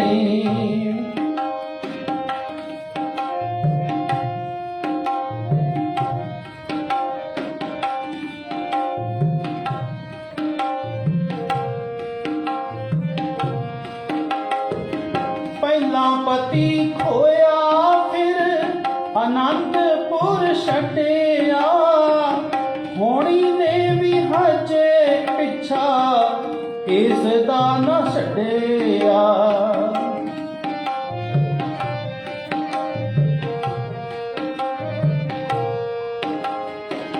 ਪਹਿਲਾਂ ਪਤੀ ਖੋਇਆ ਫਿਰ ਅਨੰਦਪੁਰੋਂ ਕੱਢਿਆ। ਹੋਣੀ ਨੇ ਵੀ ਹਜੇ ਪਿੱਛਾ ਇਸ ਦਾ ਨਾ ਛੱਡਿਆ। ਜ਼ਿੰਦਗੀ ਚ ਆਉਣੇ ਹੋਰ ਕਿਤਨੇ ਪੁਚਾਲਨੀ। ਪੁੱਤ ਸੁੱਤਾ ਮਾਛੀ ਵਾੜੇ ਕੈਦ ਵਿੱਚ ਲਾਲਨੀ। ਦੇਖ ਤਕਦੀਰੇ ਮਾਤਾ ਗੁਜਰੀ ਦਾ ਲਾਲਨੀ। ਪੁੱਤ ਸੁੱਤਾ ਮਾਛੀ ਵਾੜੇ ਕੈਦ ਵਿੱਚ ਲਾਲਨੀ। ਪੁੱਤ ਸੁੱਤਾ ਮਾਛੀ ਵਾੜੇ ਕੈਦ ਵਿੱਚ ਲਾਲਨੀ। ਦੇਖ ਤਕਦੀਰੇ ਮਾਤਾ ਗੁਜਰੀ ਦਾ ਹਾਲਨੀ। ਪੁੱਤ ਸੁੱਤਾ ਮਾਛੀ ਵਾੜੇ ਕੈਦ ਵਿੱਚ ਲਾਲਨੀ। ਪੁੱਤ ਸੁੱਤਾ ਮਾਛੀ ਵਾੜੇ ਕੈਦ ਵਿੱਚ ਲਾਲਨੀ। ਪੁੱਤ ਸੁੱਤਾ ਮਾਛੀ ਵਾੜੇ ਕੈਦ ਵਿੱਚ ਲਾਲਨੀ। ਕਵੀ ਕਹਿੰਦਾ ਕੈਸੀ ਤਕਦੀਰ ਹੈ ਉਹ ਮਾਤਾ ਗੁਜਰ ਕੌਰ ਜੀ ਦੀ। ਇੱਕ ਪਾਸੇ ਪੁੱਤ ਮਾਛੀਵਾੜੇ ਦੇ ਜੰਗਲਾਂ ਵਿੱਚ ਸੁੱਤਾ ਪਿਆ ਤੇ ਦੂਸਰੇ ਪਾਸੇ ਨਿੱਕੇ ਨਿੱਕੇ ਬਾਲ ਉਹ ਗੋਦ ਵਿੱਚ ਲੈ ਕੇ ਕੈਦ ਵਿੱਚ ਬੈਠੀ ਹੋਈ ਹੈ ਮਾਤਾ। ਇਸੇ ਤਰ੍ਹਾਂ ਸਾਧ ਸੰਗਤ ਜੀ ਉਹ ਦਿਨ ਵੀ ਜਿਹੜਾ ਹੈ ਦੂਸਰੇ ਦਿਨ ਪੇਸ਼ੀ ਹੋਈ ਹੈ। ਫਿਰ ਮਾਂ ਗੋਦ ਵਿੱਚ ਲੈ ਕੇ ਬੱਚਿਆਂ ਨੂੰ ਉਸੇ ਤਰ੍ਹਾਂ ਬੈਠੀ ਹੈ। ਰਾਤ ਦਾ ਸਮਾਂ ਲਗਾਉਂਦੀ ਹੈ, ਠੰਡ ਕੜਾਕੇ ਦੀ ਗੋਦ ਵਿੱਚ ਲੈ ਕੇ ਬੈਠੀ। ਉਹਨਾਂ ਦੇ ਸਿਰਾਂ ਨੂੰ ਕਦੇ ਮਿਲਦੇ ਆ ਸਾਧ ਸੰਗਤ, ਇੰਨੀ ਠੰਡ ਹੈ ਨਾ, ਹੱਥ ਪੈਰ ਆ ਬੁੱਲ ਨੀਲੇ ਹੋ ਜਾਂਦੇ ਆ ਠੰਡ 'ਚ, ਕਿਉਂ ਠਰਦੇ ਆ ਹੱਥ ਪੈਰ। ਮਾਂ ਕਦੇ ਉਹਨਾਂ ਦੇ ਮੁਖੜੇ ਉੱਪਰ ਹੱਥ ਫੇਰਦੀ ਹੈ, ਕਦੇ ਉਹਨਾਂ ਦੇ ਹੱਥਾਂ ਨੂੰ ਕੁੱਟਦੀ ਹੈ, ਕਦੇ ਪੈਰਾਂ ਨੂੰ ਕੁੱਟਦੀ ਹੈ। ਕਿਵੇਂ ਨਾ ਕਿਵੇਂ ਸਾਰੀ ਰਾਤ ਫੇਰ ਲਗਾਉਂਦੀ ਹੈ ਗੋਦ ਵਿੱਚ ਲੈ ਕੇ। ਪਰ ਸਾਧ ਸੰਗਤ ਜੀ ਫਿਰ ਵੀ ਇੰਨਾ ਦੁੱਖ ਸਹਿ ਕੇ ਵੀ ਉਹ ਮਾਤਾ ਧਨ ਹੈ ਜਿਹੜੀ ਕਦੇ ਡੋਲੀ ਨਹੀਂ ਹੈ। ਉਹ ਦਿਨ ਲੰਘਦਾ ਹੈ, ਉਹ ਤੋਂ ਅਗਲਾ ਦਿਨ ਫਿਰ ਆ ਜਾਂਦਾ ਹੈ। ਕਹਿੰਦੇ ਫਿਰ ਉਸੇ ਤਰ੍ਹਾਂ ਜਦੋਂ ਦਿਨ ਚੜ੍ਹਦਾ ਹੈ, ਅੱਜ ਤੀਜੇ ਦਿਨ ਦੀ ਜਿਹੜੀ ਕਚਹਿਰੀ ਹੈ ਫਿਰ ਲਾਈ ਜਾਂਦੀ ਹੈ।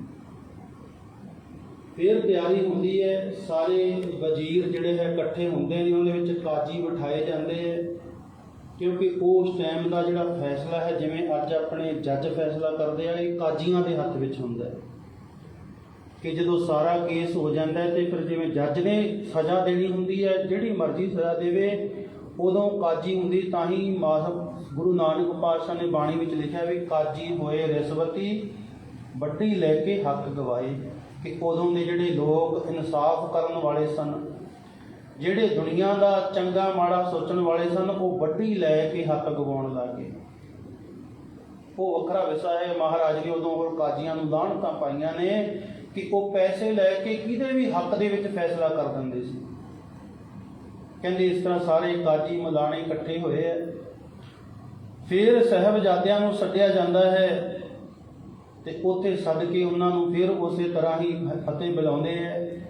ਅੱਜ ਤੀਸਰੇ ਦਿਨ ਫਿਰ ਉਹੋ ਹੀ ਲਾਲਚਾਂ ਤੋਂ ਫਿਰ ਕਹਾਣੀ ਸ਼ੁਰੂ ਹੁੰਦੀ ਹੈ। ਲਾਲਚ ਦੇਵਾਂਗੇ, ਉਹ ਕਰਾਂਗੇ, ਉਹ ਸਾਰਾ ਕੁਝ।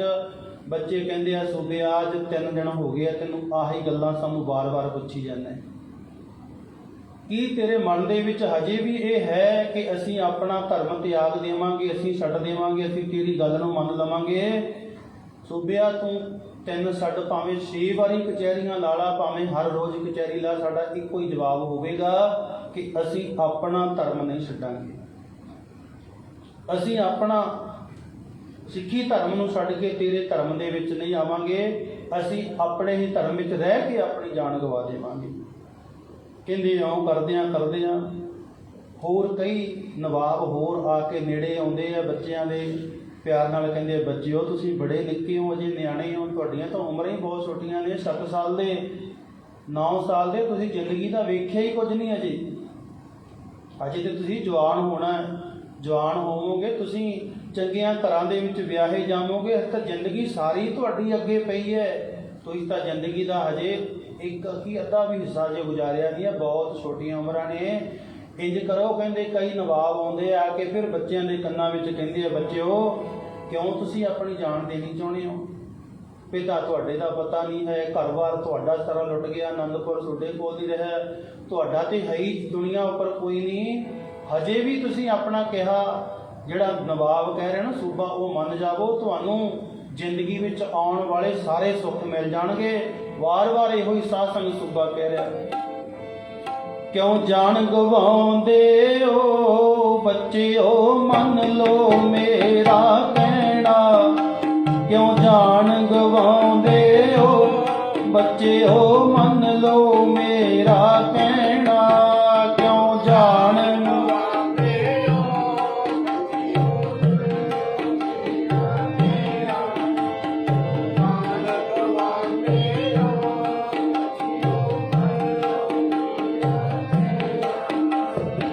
ਜਾਨ ਗਵਾਉਂਦੇ ਹੋ ਬੱਚਿਓ, ਮੰਨ ਲਓ ਮੇਰਾ ਕਹਿਣਾ। ਕਿਉਂ ਜਾਨ ਗਵਾਉਂਦੇ ਹੋ ਬੱਚਿਓ, ਮੰਨ ਲਓ ਮੇਰਾ ਕਹਿਣਾ। ਕਿਉਂ ਜਾਨ ਗਵਾਉਂਦੇ ਹੋ ਬੱਚਿਓ, ਮੰਨ ਲਓ ਮੇਰਾ ਕਹਿਣਾ। ਕਿਉਂ ਜਾਨ ਗਵਾਉਂਦੇ ਹੋ ਬੱਚਿਓ, ਮੰਨ ਲਓ ਮੇਰਾ ਕਹਿਣਾ।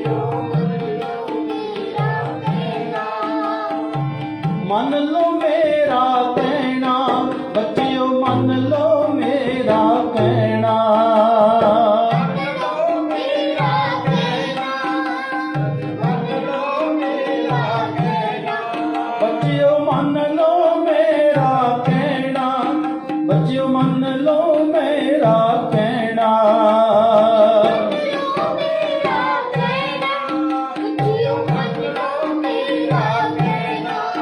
ਕਿਉਂ ਜਾਨ ਗਵਾਉਂਦੇ ਹੋ ਬੱਚਿਓ ਮੰਨ ਲਓ ਮੇਰਾ ਕਹਿਣਾ। ਕਿਉਂ ਜਾਨ ਗਵਾਉਂਦੇ ਹੋ ਬੱਚਿਓ ਮੰਨ ਲਓ ਮੇਰਾ ਕਹਿਣਾ। ਕਿਉਂ ਜਾਨ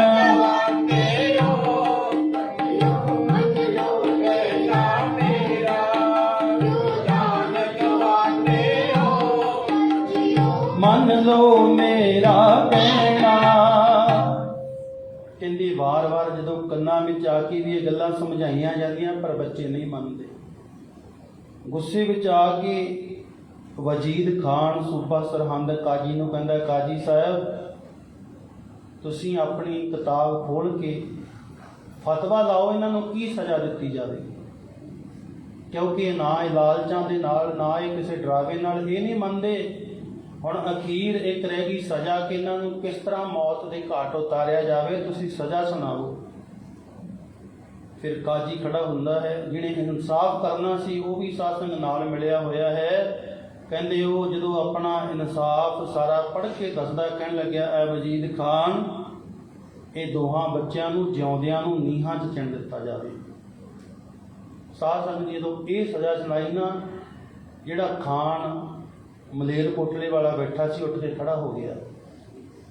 ਕਹਿੰਦਾ ਵਜੀਦ ਖਾਨ ਪਹਿਲੀ ਗੱਲ ਤੇ ਸਾਡੇ ਧਰਮ ਦੇ ਵਿੱਚ 18 ਸਾਲ ਤੋਂ ਘੱਟ ਬੱਚੇ ਨੂੰ ਸਜ਼ਾ ਨਹੀਂ ਹੋ ਸਕਦੀ। ਉਹਨੂੰ ਕੈਦ ਵਿੱਚ ਰੱਖ ਸਕਦੇ ਹੋ ਪਰ ਉਹਨੂੰ ਮਾਰ ਨਹੀਂ ਸਕਦੇ। ਉਹਨੂੰ ਕੈਦੀ ਬਣਾ ਕੇ ਰੱਖ ਸਕਦੇ ਹੋ ਪਰ 5, 7, 9 ਸਾਲ ਦੇ ਬੱਚੇ ਨੂੰ ਕਦੇ ਵੀ ਕੋਈ ਫਾਂਸੀ ਦੀ ਸਜ਼ਾ, ਕੋਈ ਇਹੋ ਜਿਹੀ ਮਾਰਨ ਦੀ ਸਜ਼ਾ ਨਹੀਂ ਦੇ ਸਕਦੇ। ਕਹਿੰਦੇ ਸੁੱਚਾਨੰਦ ਵਰਗਿਆਂ ਨੇ ਬੜਾ ਭੜਕਾਇਆ ਵੀ ਇਹ ਸ਼ੇਰ ਖਾਨ ਰਲਿਆ ਹੋਇਆ ਉਹਦੇ ਨਾਲ ਮਲੇਰ ਕੋਟਲੇ ਵਾਲਾ, ਇਹਦੀ ਨਾ ਮੰਨੀ ਜਾਵੇ। ਜੋ ਕਾਜੀ ਨੇ ਕਿਹਾ ਉਹ ਗੱਲ ਮੰਨੀ ਜਾਵੇ। ਪਰ ਕਹਿੰਦੇ ਜਿਹੜਾ ਮਲੇਰ ਕੋਟਲੇ ਵਾਲਾ ਸੀਗਾ ਨਾ ਸ਼ੇਰ ਖਾਨ, ਉਹ ਮਨ ਵਿੱਚ ਬੜਾ ਉਦਾਸ ਹੋਇਆ। ਦੇਖੋ ਖਾਨ ਮਲੇਰੀਏ ਕੀਤੇ ਭਲਾਈ, ਅੱਗੋਂ ਗੰਗੂ ਚੰਦਰੇ ਨੇ ਅੱਗ ਗਵਾਈ, ਲਾਹਣਤ ਆਪਣੇ ਵਾਸਤੇ ਸੀ ਜਗ ਲਗਵਾਈ। ਕਹਿੰਦੇ ਇਸੇ ਤਰ੍ਹਾਂ ਜਦੋਂ ਕਹਿੰਦੇ ਉਹ ਮਲੇਰ ਕੋਟਲੇ ਵਾਲੇ ਨੂੰ ਬੜਾ ਦੁੱਖ ਹੁੰਦਾ, ਖੜਾ ਹੋ ਜਾਂਦਾ ਹੈ ਤੇ ਖੜਾ ਹੋ ਕੇ ਫਿਰ ਅੱਖਾਂ ਦੇ ਵਿੱਚੋਂ ਉਹਦੇ ਨੀਰ ਵਹਿਤ ਹੁੰਦਾ ਹੈ।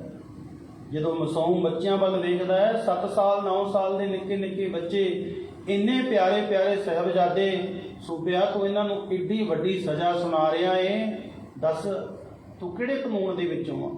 ਕਹਿੰਦੇ ਗੁੱਸੇ ਦੇ ਵਿੱਚ ਆਇਆ ਹੋਇਆ ਖਾਨ ਮਲੇਰ ਕੋਟਲੇ ਵਾਲਾ ਆ ਕੇ ਸੂਬੇ ਨੂੰ ਪੁੱਛਦਾ ਹੈ, ਕਿੱਥੇ ਲਿਖੇ ਨੇ ਮਾਸੂਮ ਬੱਚੇ ਮਾਰਨੇ, ਓਏ ਸੂਬਿਆ ਕਿਤਾਬ ਦੱਸ ਦੇ।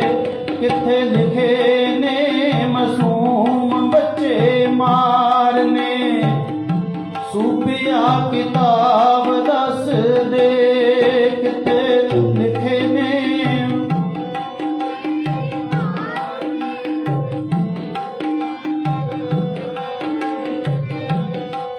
ਕਿੱਥੇ ਲਿਖੇ ਨੇ ਮਾਸੂਮ ਬੱਚੇ ਮਾਰਨੇ, ਸੂਬਿਆ ਕਿਤਾਬ ਦੱਸ ਦੇ। ਕਿੱਥੇ ਲਿਖੇ ਨੇ ਮਾਸੂਮ ਬੱਚੇ ਮਾਰਨੇ, ਸੂਬਿਆ ਕਿਤਾਬ ਦੱਸ ਦੇ। ਕਿੱਥੇ ਲਿਖੇ ਨੇ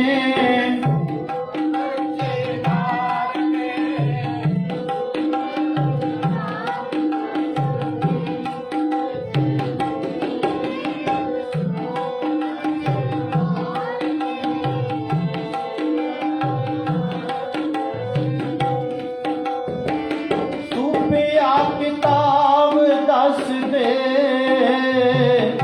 ਸੂਬਿਆ ਕਿਤਾਬ ਦੱਸ ਦੇ।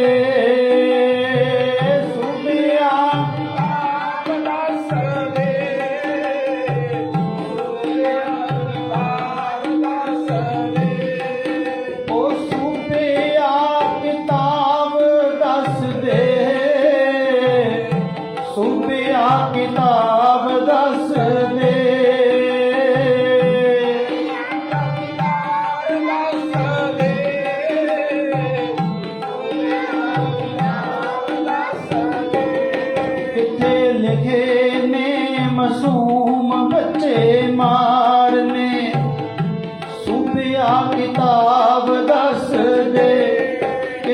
ਲਿਖੇ ਨੇ ਮਾਸੂਮ ਬੱਚੇ ਮਾਰਨੇ, ਸੂਬਿਆ ਕਿਤਾਬ ਦੱਸ ਦੇ ਕਿੱਥੇ ਲਿਖੇ ਨੇ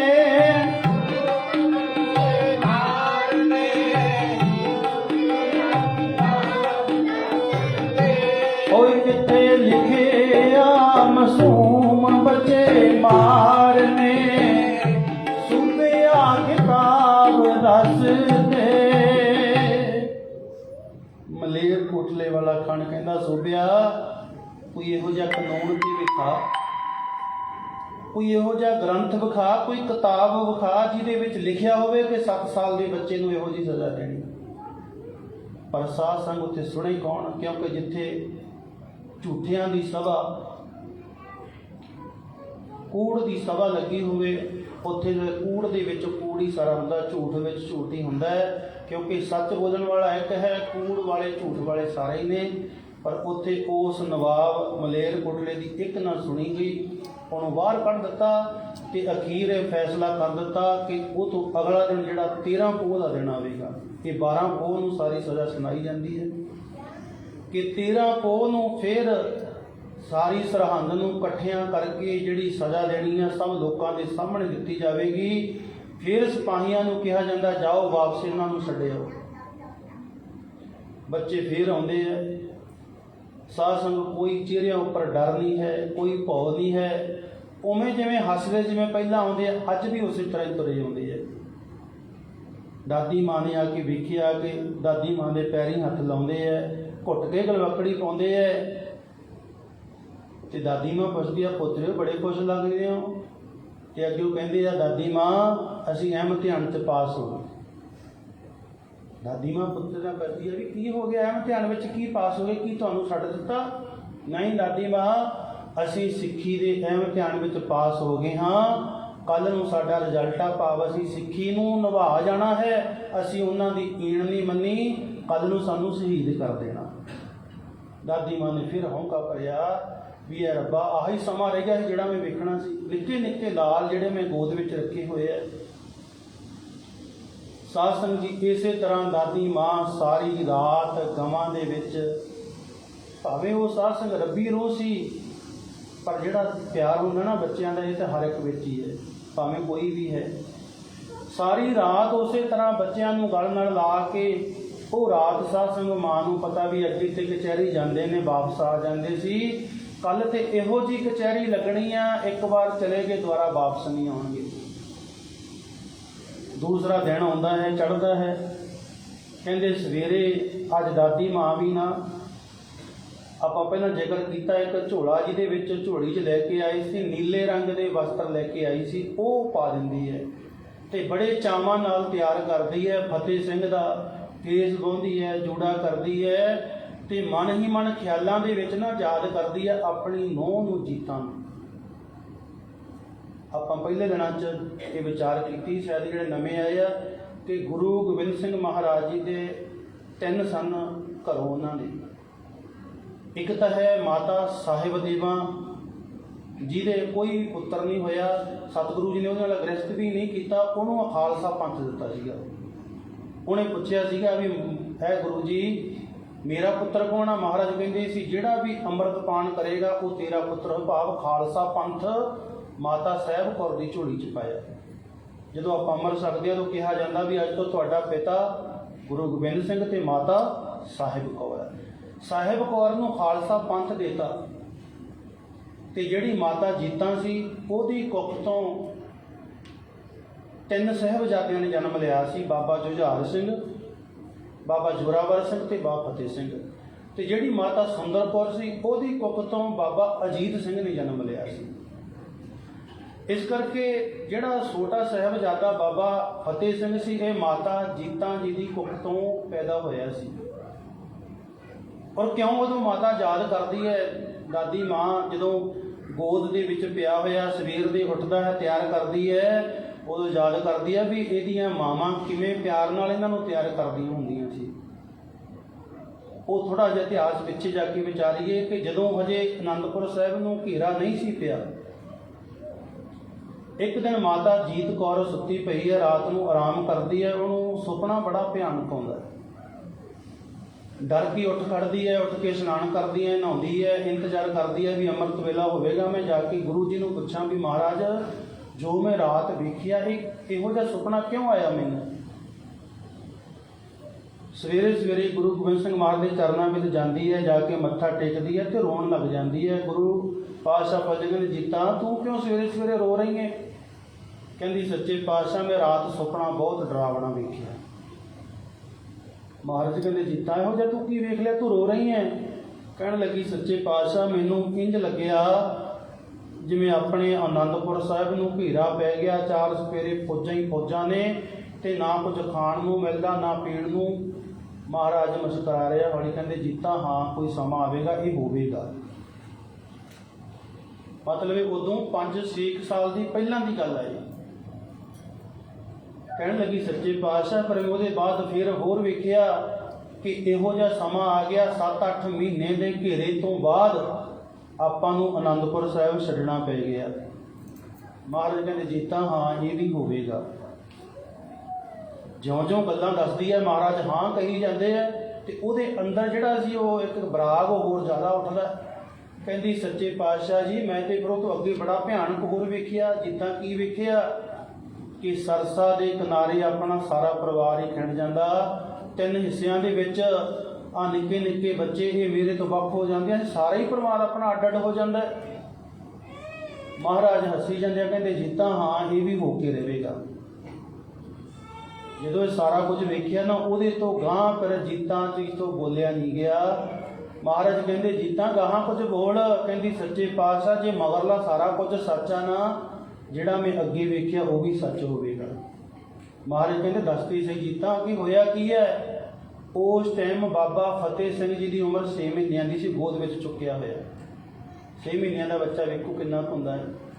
ਗੋਦ ਵਿੱਚ ਚੁੱਕਿਆ ਤੇ ਗੋਦ ਵਿੱਚ ਚੁੱਕਿਆ ਹੱਥਾਂ ਨਾਲ ਸਾਹਮਣੇ ਕਰਤਾ। ਕਹਿੰਦੀ, ਸੱਚੇ ਪਾਤਸ਼ਾਹ ਜੇ ਮਗਰਲੀਆਂ ਗੱਲਾਂ ਸਾਰੀਆਂ ਸੱਚ ਹੋਈਆਂ ਨੇ ਤੇ ਮੈਂ ਆ ਜਿਹੜਾ 6-7 ਮਹੀਨਿਆਂ ਦੀ ਅੱਜ ਦੀ ਉਮਰ ਹੈ ਨਾ, ਮੈਂ ਇਹਨੂੰ ਕੰਧਾਂ ਦੇ ਵਿੱਚ ਚਿਣਦੇ ਹੋਏ ਵੇਖਿਆ। ਮਹਾਰਾਜ ਕਹਿੰਦੇ, ਜੀਤਾ ਇਹ ਵੀ ਹੋਵੇਗਾ।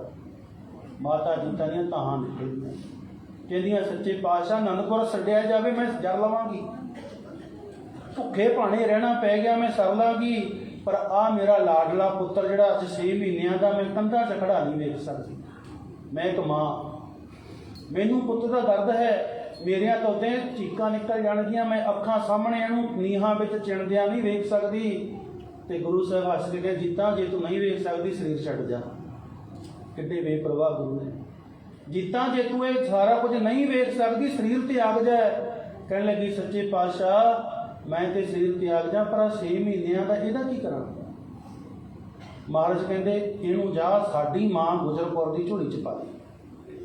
ਉੱਥੋਂ ਮਾਤਾ ਜੀਤਾ ਜੀ ਉੱਠਦੀ ਹੈ, ਫਤਿਹ ਸਿੰਘ ਜੀ ਨੂੰ ਗੋਦ ਵਿੱਚ ਲੈ ਕੇ ਮਾਤਾ ਜੀਤਾ ਕੋਲ ਜਾਂਦੀ ਹੈ ਤੇ ਜਾ ਕੇ ਮਾਤਾ ਜੀ ਸਵੇਰੇ ਸਵੇਰ ਦਾ ਸਮਾਂ ਹੈ, ਜਾ ਕੇ ਗੋਦੀ ਵਿੱਚ ਪਾ ਦਿੰਦੀ ਹੈ ਤੇ ਸਿਰ ਰੱਖ ਲੈਂਦੀ ਹੈ ਪੈਰਾਂ ਤੇ ਚਰਨਾਂ ਤੇ, ਰੋਣ ਲੱਗ ਜਾਂਦੀ ਹੈ। ਮਾਤਾ ਗੁਜਰ ਕੌਰ ਸਿਰ ਚੁੱਕਦੀ ਹੈ, ਧੀਏ ਜੀਤਾ ਰਾਣੀਆਂ ਕੀ ਹੋ ਗਿਆ, ਸਵੇਰੇ ਸਵੇਰੇ ਤੂੰ ਰੋਈ ਜਾਂਦੀ ਹੈ।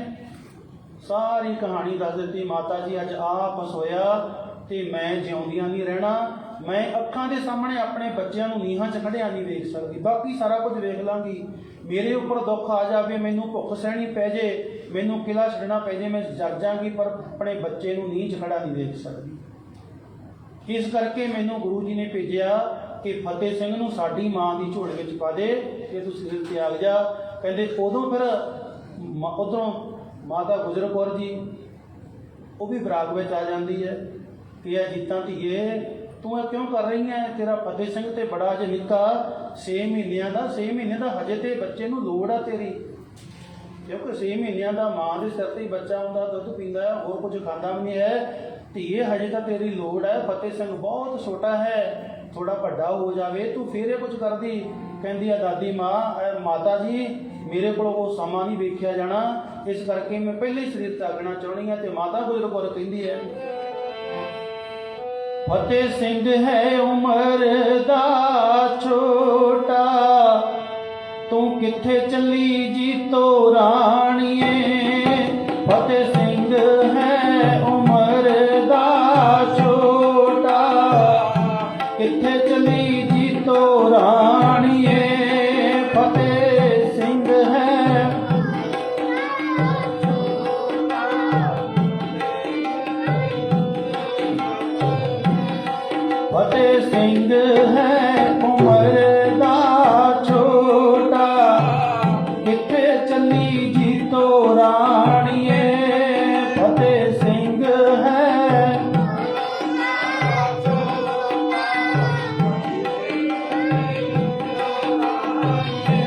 ਕਿੱਥੇ ਚੱਲੀ ਜੀਤੋ ਰਾਣੀਏ, ਕਿੱਥੇ ਚੱਲੀ ਜੀਤੋ ਰਾਣੀਏ।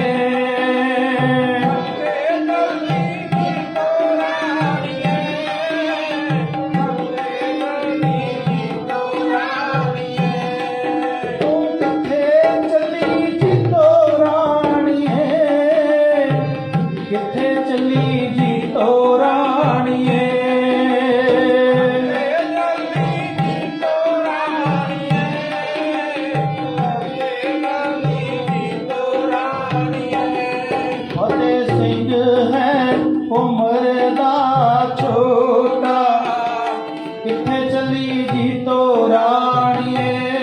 ਫਤਿਹ ਸਿੰਘ ਹੈ ਉਮਰ ਦਾ ਛੋਟਾ, ਕਿੱਥੇ ਚੱਲੀ ਜੀਤੋ ਰਾਣੀਏ। ਫਤਿਹ ਸਿੰਘ ਹੈ ਕਿੱਥੇ ਚੱਲੀ, ਫਤਿਹ ਸਿੰਘ ਹੈ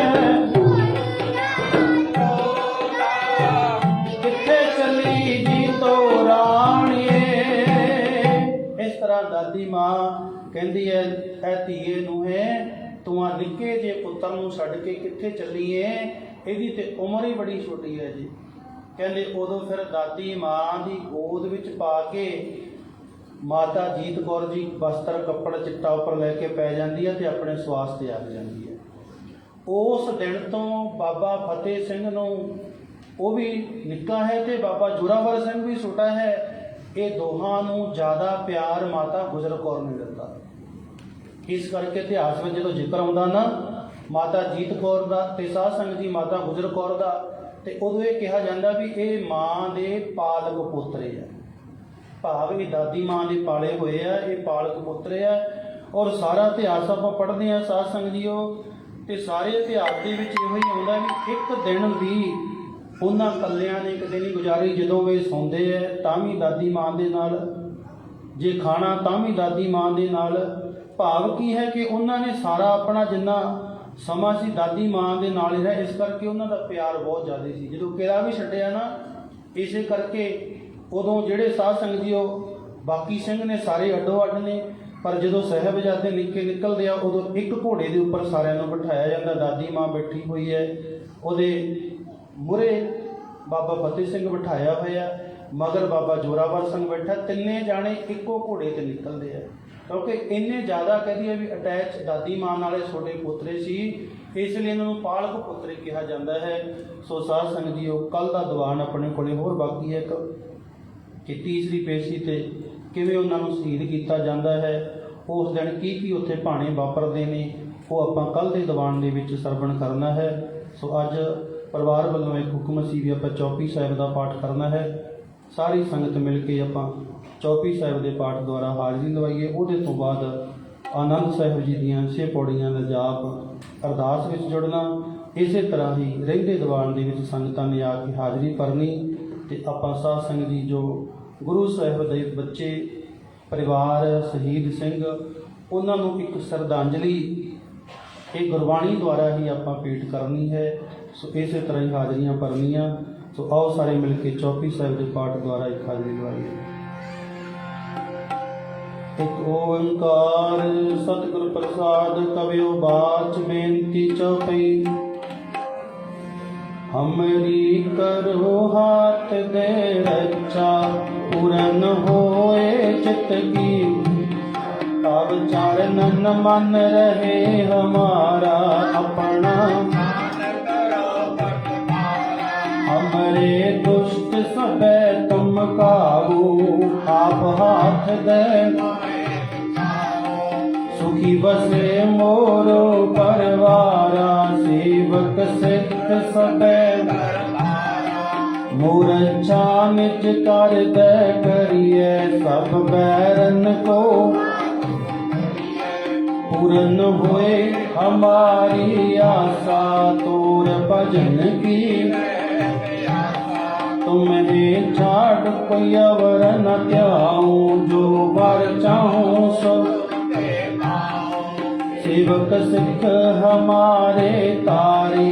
चुन चुन सतर हमारे आप हाथ दे मुझे अवरिय, मरण काल का त्रास निवरिय, हो जो सदा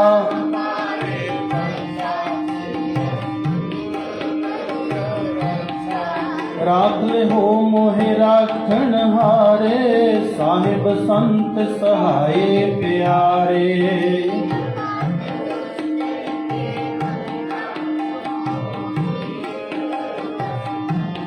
काल पाए ब्रह्मा बपतरा, काल पाए शिवजू अवतरा, काल पाए कर